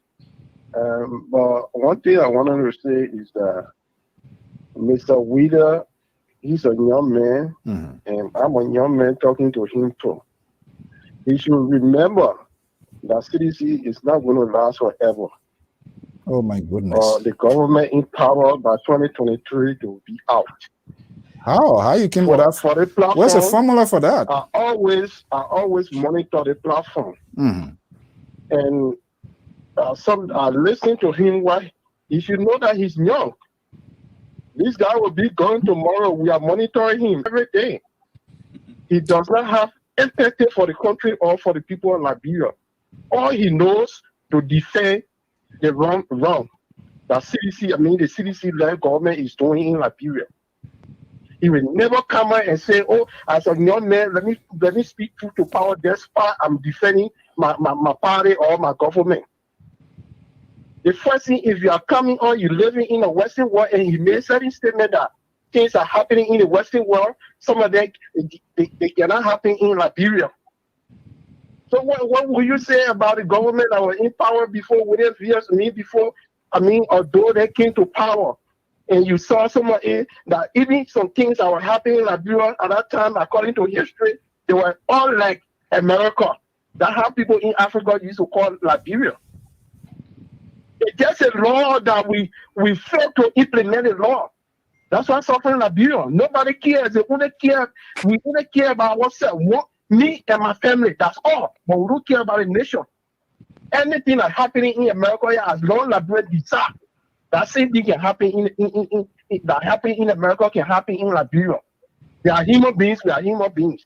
It's just that we are wicked to that nation. That's why that nation is better. So hold it before quickly here. Yes. Are you saying the indefensible is being he defending the indefensible here this evening? That's what he's doing. That's what he's doing. That's what he's doing. Even my man, when it comes to Liberia, I love Liberia more than even my parents. Let me let you know. Because I know when Liberia is better, my children will be better tomorrow. My brothers and sisters back home, they will be better. Their life will be better. But I can't be defending one person because I know that on a person's side, so I'm gonna just forget about Liberia. It's too shameful. This country, some of us don't want to live here. We want to go back home. Okay. You know what I'm saying? That's why we are. That's why we put in Liberia first. All right. Thank you so much. So let me. My father saying is that the CDC-led government stole the people money, stole the people food. Wasting happened is a disgrace. The country man, naked men suffering, naked men. Period. Bye. So now, this is sort of native man suffering native man. Now, this is on the other right, the other side of the flip side of it. UG Fagon, the former minister now, this was a sort of red meat Concord days that he preached. So it appears now the victim has become the victor and the victor has become the victim. So how far are we going with this? I still have that sort of apprehension. Do you think that the electorates comes 2023? Let's do a two-way street here. We're not going to smash down only widow alone, or government, this and that. But let's look at the opposition as well. Considering all that is unfolding, George, let's change the narrative a little bit to keep it proportional. Yes. Considering all the narrative that is unfolding. Yeah. Now we have our lawmakers, people who represent us, whether we voted for or against, fail to deploy common sense and they calculatively, politically, on purpose, they put something that that they will argue on as a law, and they pay themselves at the expense, exploiting the already drowning economy, taking away 15K. Something towards LAS sinking hallelujah to his political leader. Let me pull off a picture of Nyambli Kanga, Senator Kanga Lawrence, singing happy birthday and telling the people you buy your cassava leaf, you buy your farino, you buy your Edo and all of that, and was drinking some nice cozy juice and maybe by educated guess wine. Do you think in the midst of all of this storm fear and this miserable mister by this government, does the opposition, do they have that ability? Can they come together in one accord? Because I've gone through their framework. They have come to the arrangement. Okay, we are different individuals and everybody speaks for his or herself. And then when something goes right, they say, oh no, go to this other one here. Have they understood the issues at stake? Have they come to a resolve? No, so yeah, 23? No, not yet. But let me, before I come to that question, let me say something to Mr. Widow. Let me repeat myself again, Mr. Widow. During the war, once when food distribution came to Liberia, I think self-distributed food for I think 2 or 3 years in Liberia. And every household in Monrovia at the time received ration. What they did numbers. For instance, they say from 1 to 5, we receive half bag of rice in a house. A family of 5, from 1 to 5, we receive half bag of rice. A family of 6, 5 to 10, we receive 1 bag of rice. So they have a ration. They came up with a formula. So everybody in Monrovia did receive ration. So Mr. Tappet, they would have used similar formula.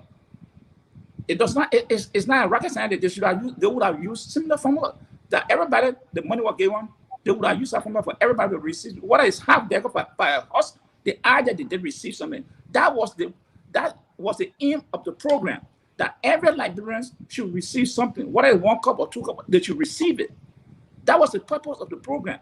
But when Buck of them don't receive it, and you want to give an excuse, the legislature you're referring to, the government, they say, hey, we say most vulnerable. The legislature said no.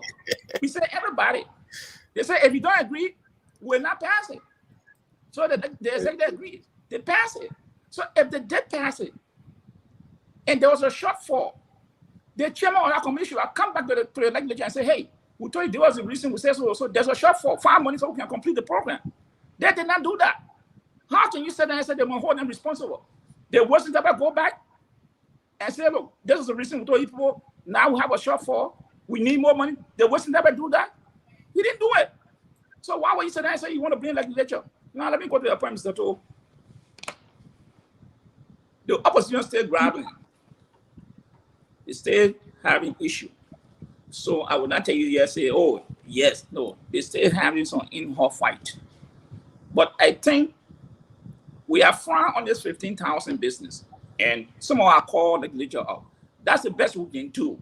When this thing happens, we will call the people out and tell them what you did is wrong.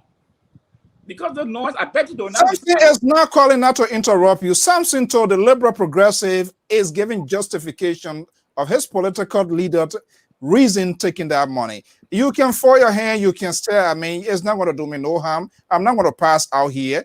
But by Joy, you have done that. We don't have done that.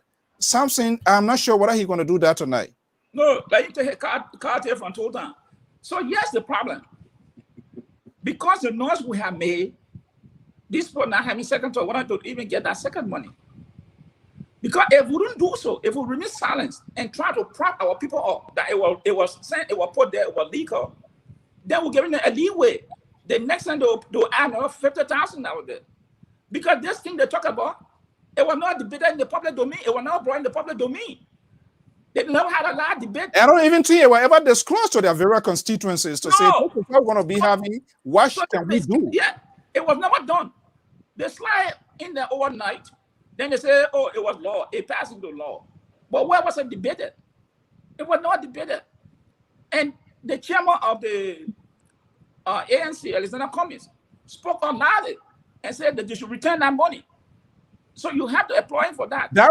Senator Darius Dillon then told Alexander Cummings, that's sort of being disingenuous. So where is this collaboration here? But here's the thing. That's why we're talking about. Call the people or whether they were listening or not, but you have made your point. And you telling the Liberian people that this is what you stand for. So these are the things. Now, yes, I know you've been seeing this thing flying around. What it goes independent COP. And this is at the head of the hypocrisy in the country, Mr. So. They are saying, Ben talk about that saying, they're going to go to the airport Sunday to black them from not entering into the country. They have I listen to that nonsense. People just like side of action. Cameras, people are less basic, so everybody they can talk and when you're sitting down there, Sir Joseph or Thomas Fowler, Akaya's Gray, you are not told them to return the money, but you're saying that you want to go to the airport to black them from entering that he return the money. Can you imagine how these guys have become better driven in Liberia? These young people, these are the people that are destroying Liberia. How can you put people in power when they cannot look at their own and say, oh, this is wrong? Okay. So, let me bring in a liberal with a coyote from Walmart here. Maybe he finished paying it off. That coyote being on layaway. That's why he finished paying it off here. Let's see what I will be resurrected here this evening. Are you ready to defend your political leader? This is why Amos Joyce has been very vehement. He has been very forceful. He has been very consistent as well. You still unstable, you still unsettled, you still playing, you still gaming with us. One day you are this end, one time, another time you frown on this here. So with the other 15K when it comes, will you guys take it? Mr. So, I thought we were going to be discussing the inept behavior of this government. This is now you want to pivot. Mr. So, I'm speaking, please. No, but don't tell. You are a contributor. I'm running my program, so you can't tell me. I'm quite sure you get yourself well equipped, prepared, knowing what we're going to be discussing here. So I am not stagnant with a specific thing here. That what makes it all things considered. It's part of what the bad governance. The bad governance. Will you allow me to make my point? Yeah, please. But don't tell me. You're not going to rattle me. This is a liberal. Go ahead. You conservative have nothing on me. Mr. Joyce have nothing on me. Definitely not the CDC sedition from Australia. Australia sedition ain't gonna happen. They're not gonna happen. They got nothing on me. Now, let me tell you this. If it's true, in case you don't remember, it was through Dallas Dillon because of his ability to shine light. That all of these things that we're discussing, that you're trying to wrap around our neck falsely, and we're not going to accept it. We're not going to sit here for you to come and run with these kinds of talking point from CDC, misguided talking point from CDC, going to guide it, finish dressing it up like some kind of real good talking point. I would dispel that talking point and make sure it's sure to the people how naked this talking point is. Now, Mr. Soul, if I may remind you, it was Dallas Dillon that started shining the light. Before Dallas Dillon came in, you don't even know. You as a journalist, you've been journalist in the Republic of Liberia for more than 30 years. More experienced journalists. You don't even know how much the senator was making because they were hiding themselves. Dallas Dillon came in and showed us what was happening. Second, the money you're talking about, for which all of you now trying to be the hold it down or whatever. First of all, that money is legal. There's nothing wrong with something that you done that was legal. Now it might not be passing the smell test. I'm not fighting that era, but it was legal. So if you approach my senator, the good senator, on this money, you have to be careful the kinds of language you describe, you use on this good sitting senator. She didn't just get up and take the money. The money was legal. Having said that, we all agree they need to perhaps next time do something better. But let us try to help to educate the people, not to disparage people and not to degrade people because they did something that was legal and logical. Is that what you're going to come in and talk about that? No. Mr. Far Right, Center Right, I'm on the floor, please, if you don't mind. I'm not George Witter. You can laugh and say all you want to say. You're not going to move me. You're not going to dislodge me from my point. Now, Mr. Saw, if this LPR platform is to be talking something that is much more serious, will you please praise the two senators from my party? When you're going to be talking about something decent of the Republic of Liberia, please, I want you to praise the senator. It was Senator Lawrence who refused to sign the book of stuff from a Senate talking about they're going to have, I don't know, whatever document they were signing. They didn't even know what document they were signing. They were just signing because so say one, so say oh. She said, I'm not signing because there's no logic in it. These are the kinds of people that continue to bring Liberia up. These are the people that are fighting for us. These are the people that are building institutions. So, Mr. Center Right, and the sedition, please, when you're approaching or talking about these senators, you need to a little bit show some difference. Okay. Because these people are doing wonderful thing for us. Okay, this Widow. Yes, sir. You listen to the liberal? Yeah, I did. He's struggling. He's trying to mend words that he have no idea. He tried to mend the broken pieces. And that's why he's struggling. He want to run out of breath. But I understand where he's coming from. He said I should praise. So he's trying to put me in his sort of calabash, the kind of choir, the Zion Grove Baptist sort of choir group type that he's part of, whether he's the choir director or he's whoever, choir master. He tried to put me in that. You listen to Samson Toe. Where is he going? Look, before I go to Mr. Toe, I just want to address the last caller. He made a point. He said, I'm a young man. And that, and he's not the first person I've heard this from.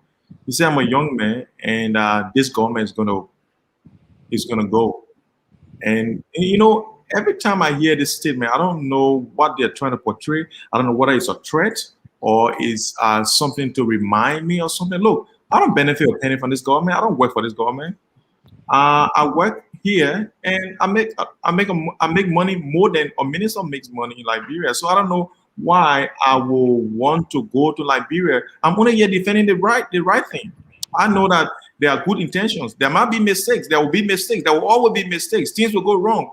But the intention continues to be the right intention. You can have the best intention, but sometimes the results are different. And that cannot be, construed as being a thief or a rogue or, corrupt.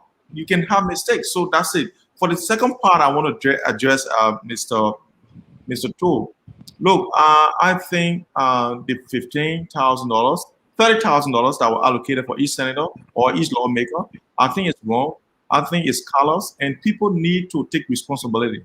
When people don't want to take responsibility and want to push the money on other people to justify that they are the good people, even though they did not refuse it from the beginning, but now that the noise is behind it, they want to hide it and push it on somebody else to use it. I think that's the problem, because what we need to do as Liberians now is to first put our house in order. Yes, what I'm going to say, maybe it's someone who is listening can hear me out. I live in the state, and we are less than we are 20,000 people here living in the state. Our budget is in $1 billion, right? And it's like and our Liberian budget is not close to is 500,000. Let's say 500 million, right? That is peanuts when it comes to development. One good road here costs that amount of money. So I don't know why when people sit down and then want to think that Liberia is going to develop overnight, so they have that expectation. So once you are not doing it, and I'm praying for long life. I'm going to be here. I'm going to pray for long life. I'm going to go to Liberia one day, and I'm going to see all these people who are on radio stations who are abusing us for trying to say the right thing that is happening about this government. And they will be there. There are people who will be in power, and we'll see what they're going to do. What are they going to wave that magic wand, and that Liberia or Monrovia is going to turn into New York? We're going to see it, and we're going to be there. We're going to watch them. That's what I've got to say. Okay, so Mr. George. Yeah. This is the challenge. This is the challenge, critical challenge ahead of us. We have a group of people who position themselves to be alternative to the bad governance style. No question about that. The bad policy, lack of flow of information, inability to articulate, to define their own agenda. And you have a liberal like Samson Toh coming here to repolish, to reconstruct, because he's an engineer by profession, to reconstruct the wrongdoing of his political partners. But he, at the same time, when it goes wrong, he said, I am a liberty man, USA, not Liberia. But he's very definitive in backing those that are in Liberia. So then sometimes I wondered, where is the alternative? Where is the difference? Where are we heading as a people, as a nation? When you have someone who is a radio show host, man, and say, I am this person. So he's sounding more like Bill Cunningham or Glenn Beck, and he's telling me I should praise his people. Where are we going? Here's the thing here. And in order for us to move forward, we must be able to tell our people, that is people that belong to the same political parties and why, to tell them where they are and say, hey, this is wrong. You should not have done it. This should not be repeated. And expose them. He gave credit to Darrell Dillon. I can't help the poor child Darrell Dillon. He said, oh, he exposed it. But the question I asked, when did Darrell Dillon realize that money was put in the budget? Okay, in the interest of fairness, Samson Toh, have you had a conversation with Nyombli? When did Darrell Dillon realize that 30,000 was put in the budget? They said it was put there 3 years ago. So when did Darrell Dillon realize, 6 months ago? Listen, when did Darrell Dillon realize that money was in the budget? And when he realized, why he didn't flare it up? He's acting more than I see this widow here now, and so Samson Toh, can you help us out? No, let me go for it. You come here, you say you just saw Mr. Widow that now the Liberians got all the information to the tip of their fingers. So when we come here, when we say things, it's not going to slide away. So when did Darrell know? When he knew that money was put in the budget. When Yomlika knew that money was put there, and if they knew, why they didn't flag it up so we can make the noise to stop it? But they kept quiet. This guy, he's a disgrace. He's taking the flag. He thinks it's funny. Then he run with it. He go, yeah, they put it there. But when he knew. Then he turned around, even though he said it's wrong. I don't know. These people here, I'm waiting. I am waiting. 2023 are going to be explosive. They're going to be dirty. And then he waiting cleverly. He thinks he's a smart politician. Look, in as much as George Weah and the CDC government, they are so bad in politics, they lack the ability to even define and propagate their own agenda. You run and go give it to Liz. Yes. To be the good guy. But yes, Mr. So. Please get off chance. You were on here for the longest. Amos George is talking, please. So you know what happened? He didn't just run. It was the backlash that first he came to defend it. But the backlash was so heavy, then he ran to Liz. Then he ran to the health center because the backlash was heavy. But those, I'm not saying that they long. But I must tell those who don't see the reality and speak about it. I wanted to ask Mr. Dillon this question, not only to Mr. Toe, but to ask Mr. Dillon, the people that are defending him. I get that point, but let it ask him. When did he realize that? Good guy, but you got to guide him. That's why we're telling you these people need advisors, and you don't listen. So you don't listen. Are you guys done? Can I come in? No, we are. That's the last point we're talking on now. So I don't think we have to be. We got to move ahead. I got a caller here first. Let me go to the caller. No, Mr. So this is exactly what I'm talking about. Samson Toe. What for you and the center and the Samson Toe. Mr. Let's be respectful to our audience. I got a caller. Yeah, I am, but you can't come out here and lay out all kinds of false premise about my political leaders. And okay, let me go to the caller. Okay, I will come back to you. You spoke here. Joy spoke. I spoke, and that should be it. Don't carry your pressure up. Be calm, because when you fall down here, good man at 15K going, you're not going to get dime out of it. So just relax. Okay, I don't want your cholesterol to go up. We don't have that insurance for that. Let me go to this caller here. 215-8190. Are you there? Yes, I'm here. Good evening. Good evening, guys. Thanks for the show. Yeah. Thanks for the platform. As always, my name is Victor, and I'm calling you from Charlotte in North Carolina. Mm-hmm. To the issue of the lawmakers and they said it $4,000 because according to Senator Cohn, who was on the budget committee in the House of Representatives, said it's a little over $30,000. We were speaking from an informed position. But what I want to say is that I hear a lot of people say the lawmakers may not even take the rest of the $15,000 because of the backlash that is coming from the public. I disagree. The reason why I disagree is because there's one thing all of our political leaders believe about us, the citizens of Liberia, that when things happen, we run with it for a little bit and we do nothing about it. And after a little while, it goes down and then we go back to status quo. So I believe, maybe I may be wrong, but I believe that they will still take the balance of the balance money. Yeah, the balance of that money. I believe that they will do it. And the reason why I'm saying it, Mr. So, and the rest of the panelists, is because if these lawmakers were not going to take this money as we are professing now, immediately they took the 15K, this health crisis started to increase. If they were human enough, and people who representing human beings that are sick right now or that are going through situations, they will call for. They have been going to sessions.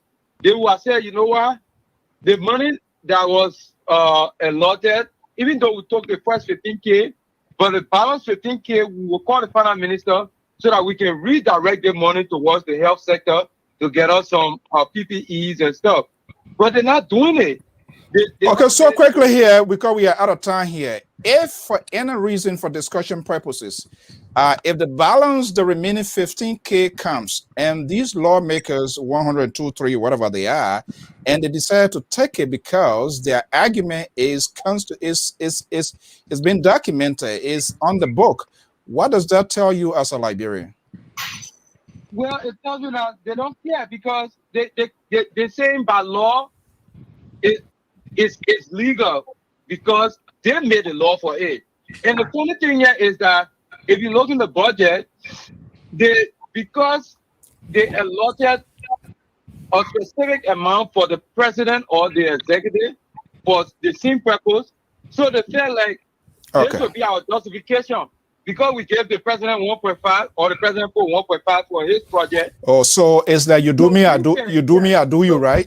Yeah, you do me, I do you. So let's say our project, president, legislative project, let's just put $5 million in the budget for us. Okay. And that's what they did. All right. But before I go, I just want to ask my dear friend and brother, Mr. Weeder. Mr. Weeder, I hear you say that after CDC government, you want to see whether Liberia will turn into New York. My dear brother, this government has been in power for at least 3 years now. Can you tell me when was the last budget year that this government grew the budget from $550 million in the last 3 years? What have they added on the budget since Maraseli turned it over to them? Because I know Maraseli grew our budget from 80 to 500. Okay, all right, my man. Let's 3 years, they haven't done anything. So I don't know what are you talking about? Okay, thank you so much. All right, thank you so much.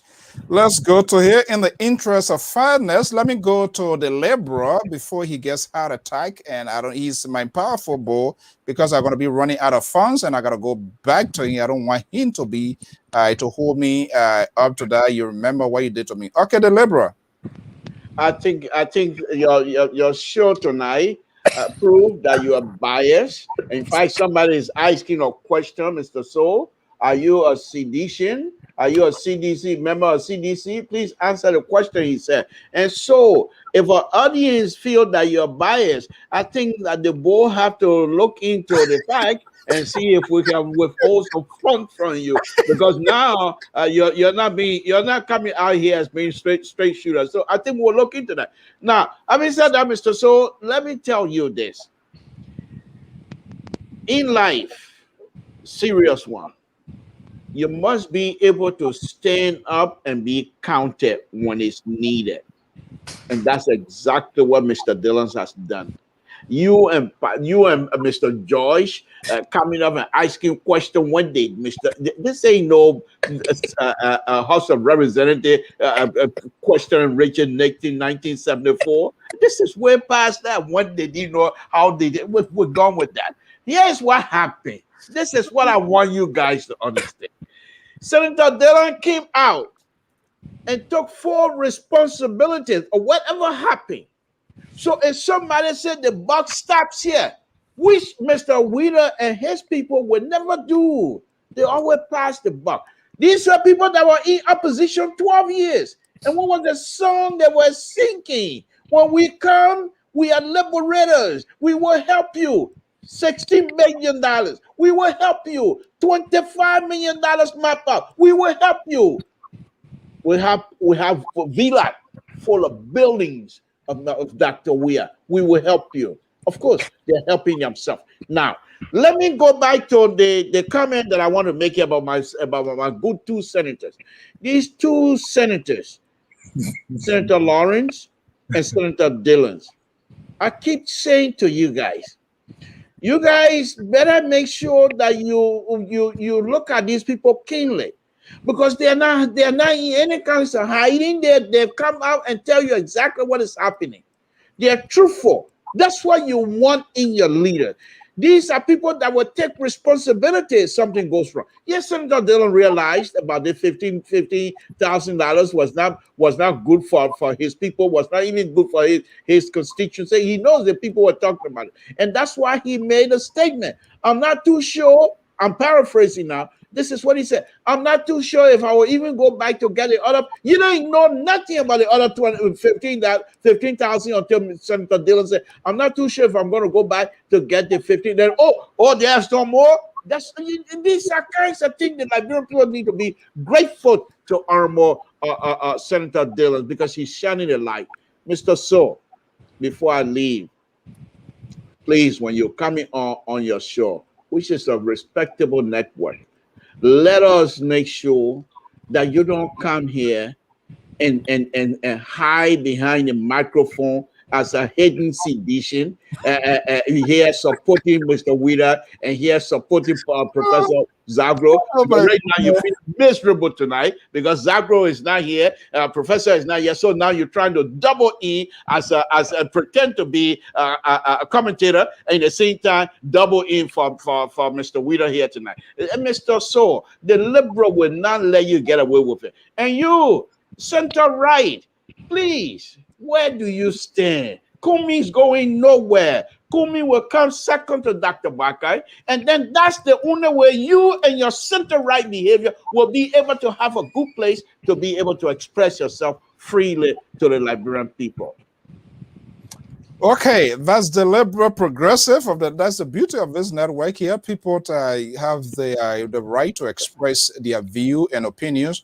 We're going to be wrapping up here, but one of our valuable followers asked a legitimate question, which is not insultive, it's right, because what we say behind the microphone, it matters, and the expression, as long as I don't even see what we're going to put in. This is the question from Mr. G. Isaac V. Gue. Mr. So, are you member of CDC? Please answer this question. And let me just answer this question. Perhaps it's multiple times.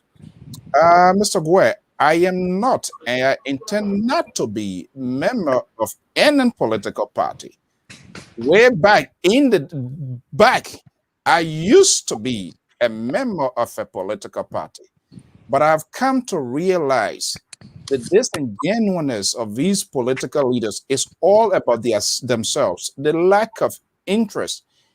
And unfortunately, people, human being, and my colleague, Sam Santo, and the other guy, that's why it's sickening about this whole political party. They support to the extent their support leads to destruction when they do not have the guts to even tell one of their own, yes, I support you. Yes, I admire your political tolerance. Yes, you seems to be on the right path. But this time around, you kick the can down the road. If he, Sam Santo, is unable to do that, that sends a signal where we are going as a people, as a nation. And this is what I've seen playing out on both sides, within the CDC, within the opposition. Everybody tends to give justifications of one of their own. So as the result, nobody, unlike what we see here, people, when things happen, we see politicians that come out and say, hey, I take responsibility. How many of our politicians have done that before? They take responsibility, but one of their hands is still in their pocket. I take responsibility, but this is how I want this money to be apportioned. That's not a responsibility. What you are simply telling me, you saw people murdering somebody, and you did not call the law enforcers. You did not blow a whistle. You did not call anybody, and you saw that murder being committed, and only to come back to say, oh, it was not my business, I'm not policeman. I found that being very dishonest. So, Mr. Guet, people will want to believe it. I say, I wish CDC would have called me to do that. And he, Samson knows that very well. I don't know even if they did that, what I was going to spend 12 hours in place, because I talked to most of them, including the vice president when I had that interview when I was in Liberia. People are so much protective of their jobs. So the very first thing is everything their leader says is okay, when even if it is not okay. That's what is killing us. Only very few people have the guts to stand up. And that's what we are seeing right now. Even in the media industry, the biases, the poverty, everything that is engulfed in the system here, That's why people, they are doing what they are doing, and it's detrimental to our country. Until we can have the ability to stand up, to define ourselves, believe me, we'll do much better. Go ahead, Widow, before we can go. I wish I could. Before Mr. Wheeler comes in, let me just read it. So, and I know that Mr. Wheeler, hold on 1 minute. All that stuff you go around total explaining here, this is what the other guy said.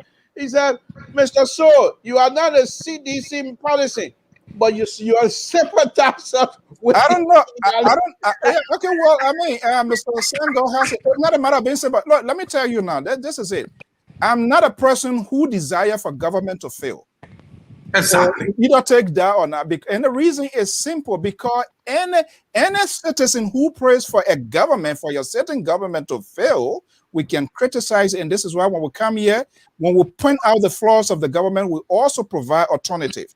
Because what that does, when the government is being stagnated, when the government is starving, it puts a pressure on me, because I have people there where they can take pay, they can meet their daily meal, they call me. And besides that, it's out of patriotism. But we welcome democracy, this sort of participations of everybody. But it's not something I want to fast and pray. Anyone who does that, then of course we have to take a second thought.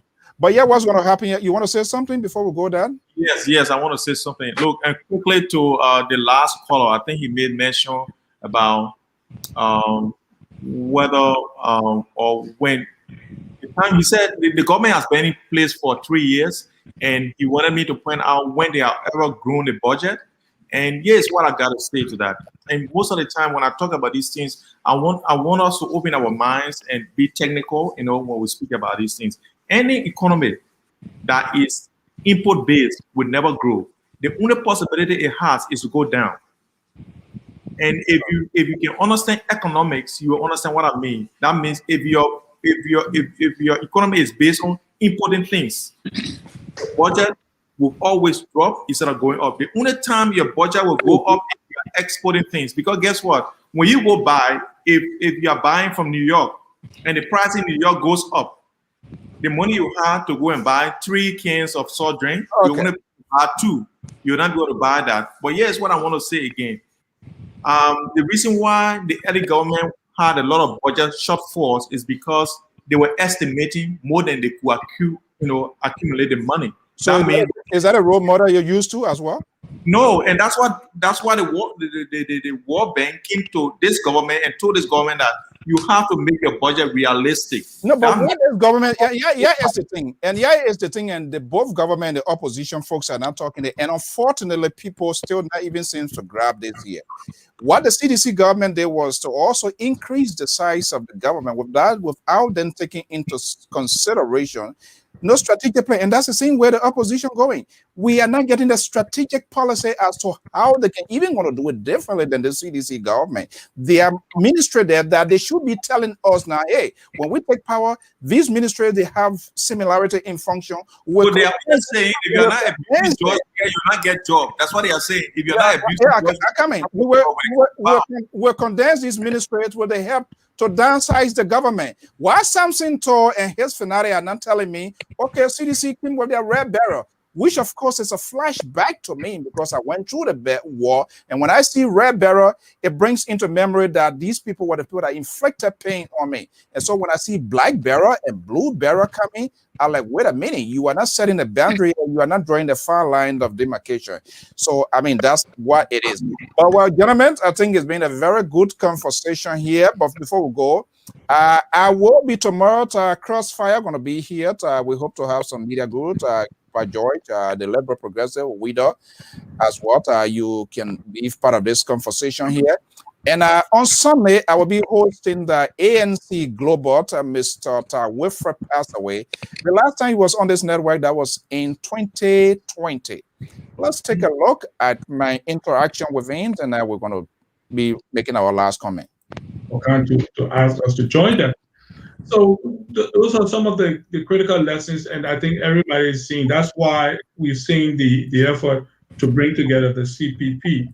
We were very confident that we were able to introduce our political leader. Now, we have done better with more time? Yes.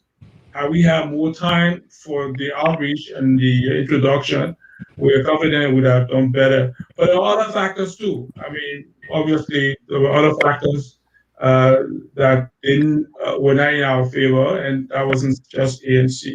So we learned a lot from that first presidential election. We are correcting for that. We started correcting the day after the election. We're building our party, recruiting and outreach is Okay, something that that was continues. We don't wait for. Wilfred Pastor. When we're going to be back on this conversation here, hopefully Sunday. Let's see how this collaboration is really holding and how far will it go. Whether they are in one accord and what is this global? What is it all about?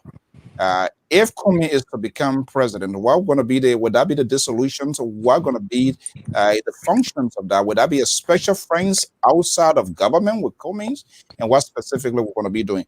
Those are things we're going to be talking about all here when we get back here with Comey. So not Comey, with a process. Well, we hope to have these people. I had an invitation here. When will we have some of these people?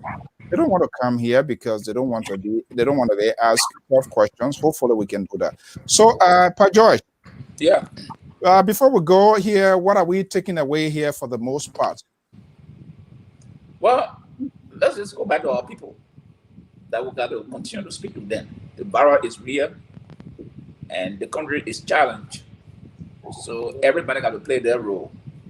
We know the government has a greater responsibility, but every citizen in the country got to play their part. I think that is the takeaway, that we cannot lose sight that this virus is real. It's no joke. And I want our people who are listening to or watching this video to make sure that let it do their own, play their part. Central government will do their part, but we have to take individual responsibility. Saying it is easy, but it's difficult. We know the challenges that they too face. Because when people have to go out there every day to hustle, it's not an easy thing. Okay. So all right. But I don't want to leave on a note. Mr. Wider, export is now the only thing that grows the economy. That's just one aspect of it.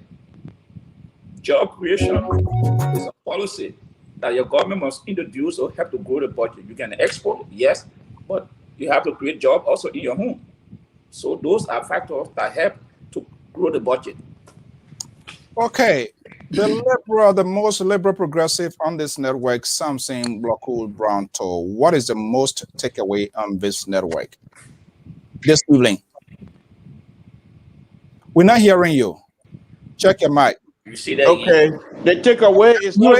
He was saying I muted him. That's why. Okay. All right. Well, the takeaway is not read the comments and the last 10 comments of the viewer. That would be the most interesting one.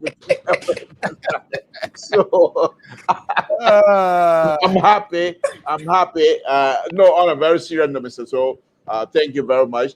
The reason we do these things not to degrade or to just I love this one here. Sibu of Prantown members, Madam Sibu Fanny. Mr. So it's a CDC member. He's just covering up. Why would cover up for what? Anyway, as I was saying, Mr. So, I think we need to do this more and more. And I really appreciate Wida. I appreciate Mr. George, and then of course the professor, because we come here, there's no hope. We speak our mind, and then we attack the issue. We're not attacking individual. We attack the issue. And I come in here in a debate believing that I'm quite right, and I'm not about ready to give an inch. But by us having this discussion, the audience gets involved. And perhaps we're giving one or two ideas of the audience as well. And the fact that we allow the audience to participate is very great stuff. Okay. Thank you very much. Okay, without go ahead quickly here. Look, I think what we take from here today is that Liberians, as a people, we need to start taking responsibility. We need to do our part before asking for any help. And Mr. George, as you said, what I said was in the context of if you are exporting things, people create people creative things, right? So when people are working factory to export tires, instead of exporting raw rubber that costs $5 and fixing tires there, that is job creation. So you create a job, and people make the tires, and then the tires go. So that tire that is going to be made, people make the tires, and that is job creation in itself. So, but guess what? Because Liberia cannot use all the tires, we have to export some, right? So that's how it is. So when I say export, I meant fix it and then export it. By fixing it, you're creating job, and then you're sending some abroad, and that's what it is. So you bring money in instead of sending money out to buy things. People are bringing money to you to buy things from you. So that's what happens. So look, I just want to thank you all. I know this is a difficult task to do because the government in the chair is the most difficult thing to defend than somebody who does not have any accountability. Why it makes it so difficult to defend? It makes it so difficult because people have expectation. Let me tell you, Mr. So. Let me tell you. No, I'm not trying to relegate this interview. I voted for this government for a reason. Everyone you see in Liberia, they voted for a reason. Some people want to vote for somebody who will give them money or will give them job. Some people will want somebody who will change the country. Get me? So people vote for people differently. So when that is not happening, that of which you voted for the person, you become disenfranchised. So it's not happening today, correct? What is that not happening? You say people voted for job, people voted for something. Whatever they voted for, is it happening today or not? Oh, some expectations are being met. That means those who voted for expectation. He's using a big word. Some people voted for job, and now they are ministers. You think their expectation is not met? It is met, isn't it? And the blue is the window. You have like far gone here. Okay, gentlemen, we're gonna and they are disenfranchised. That's exactly what I'm saying. Okay, we're going to leave it here. Sister Network News Online is reporting that's the new dawn that AFL, the Armed Forces of Liberia, will intervene potentially to help stop the spread of the COVID in terms, I believe, they're going to be enforcing the law. And one of Africa's godfather in democracy, former president of Zambia, Ken Kaunda, was laid to rest today in his own country of Zambia. That's how major of the news. And Sunday, this is the guy who is in charge of ANC Global. His name is Mr. Wilfred Passaway. Wilfred Passaway going to be my special guest here this Sunday. Believe me, we're going to be here to have it here. How can ANC is being defined by her own people in the Beltway as an offense, as an outside child, as a stranger. They consider him as a person who is not within. He's not known. So how would this sort of collaboration hold?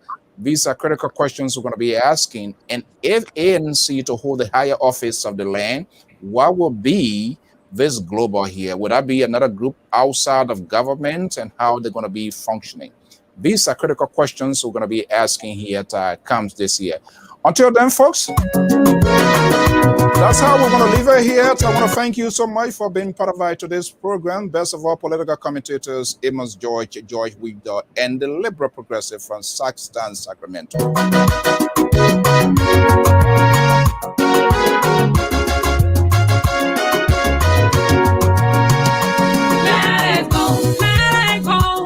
Yes, let it go. How many of us will let it go for the good of Liberia to take decisions that will be unbearable and that will be rejected by our community and even society for standing up to the task? Let it go, let it go.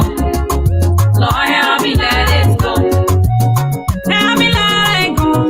I want to thank all of my viewers and listeners, your comments, your tweets. Nothing seems to be offensive. That's the civility we try to maintain at all times on this network. Go, go, go, go, go. Oh, let it go. I'm tired, let it go.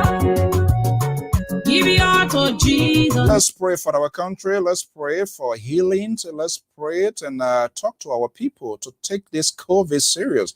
For some of us who experience it, it's real. Let's take it serious. But you know, it's something like the lion.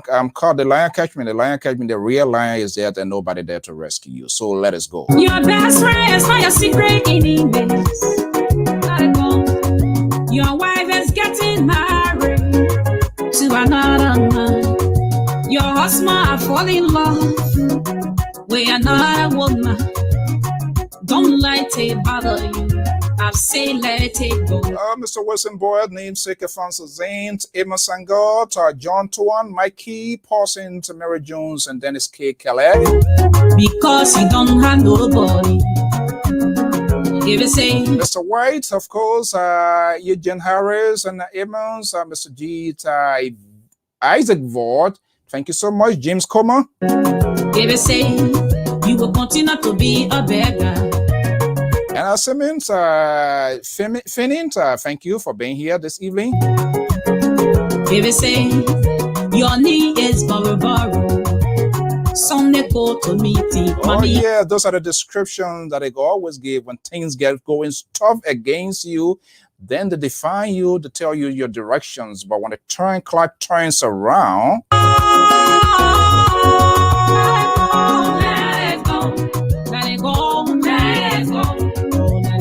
oh, my old man, crew boy, what's up this evening, man? Thank you for your commitment, Cecilia.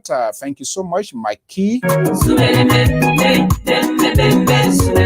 And of course, CB Fanny, Zubelebet, thank you so much. I love your comments, your participation. Please don't go away.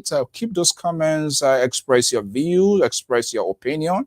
It's about your country. All of us have the right to give our views and opinions about our country, right? Yeah. Mighty blow. Well, the old man's on the wall now. It's time for me to go. We're going to leave it here. That's a beautiful song there by the gospel artist, Princess of Liberia. We always like to showcase some of the good things of Liberia. Thank you so much, Minister Jimaman Walker, for that beautiful song. Until then, folks, I want to thank you so much for your time, your evenings, your tweets, your comments will help us to enhance quality broadcasting. Unfortunately, what we do not do on this network is to entertain, to amuse you, but we'll try to be more informative and talk on those issues that are so important, that are at stake, and because it's about a sovereign nation, Republic of Liberia. And the better for that country, the better we will be as a people and as a nation. No matter, I don't really care who is in charge. What we want is good governance, responsibility, people that will be held accountable. That's what we want to do. Thank you so much and have a pleasant evening. Let us talk to our brothers, our sisters, our people in Liberia that the virus is real, and they must do all necessary precautions to take heed, because the life that is saved could be theirs or that of a friend. Until then, have a pleasant weekend. Be safe. Drive with care this holiday. Crazy driving going to be out there, so be careful. Okay? Have a pleasant evening. Whoa, whoa, whoa, whoa, whoa. Love is all we need to make it see. This is the time to come together. Liberia safe forever. So open up your heart, let the unity begin. Love is all we need to make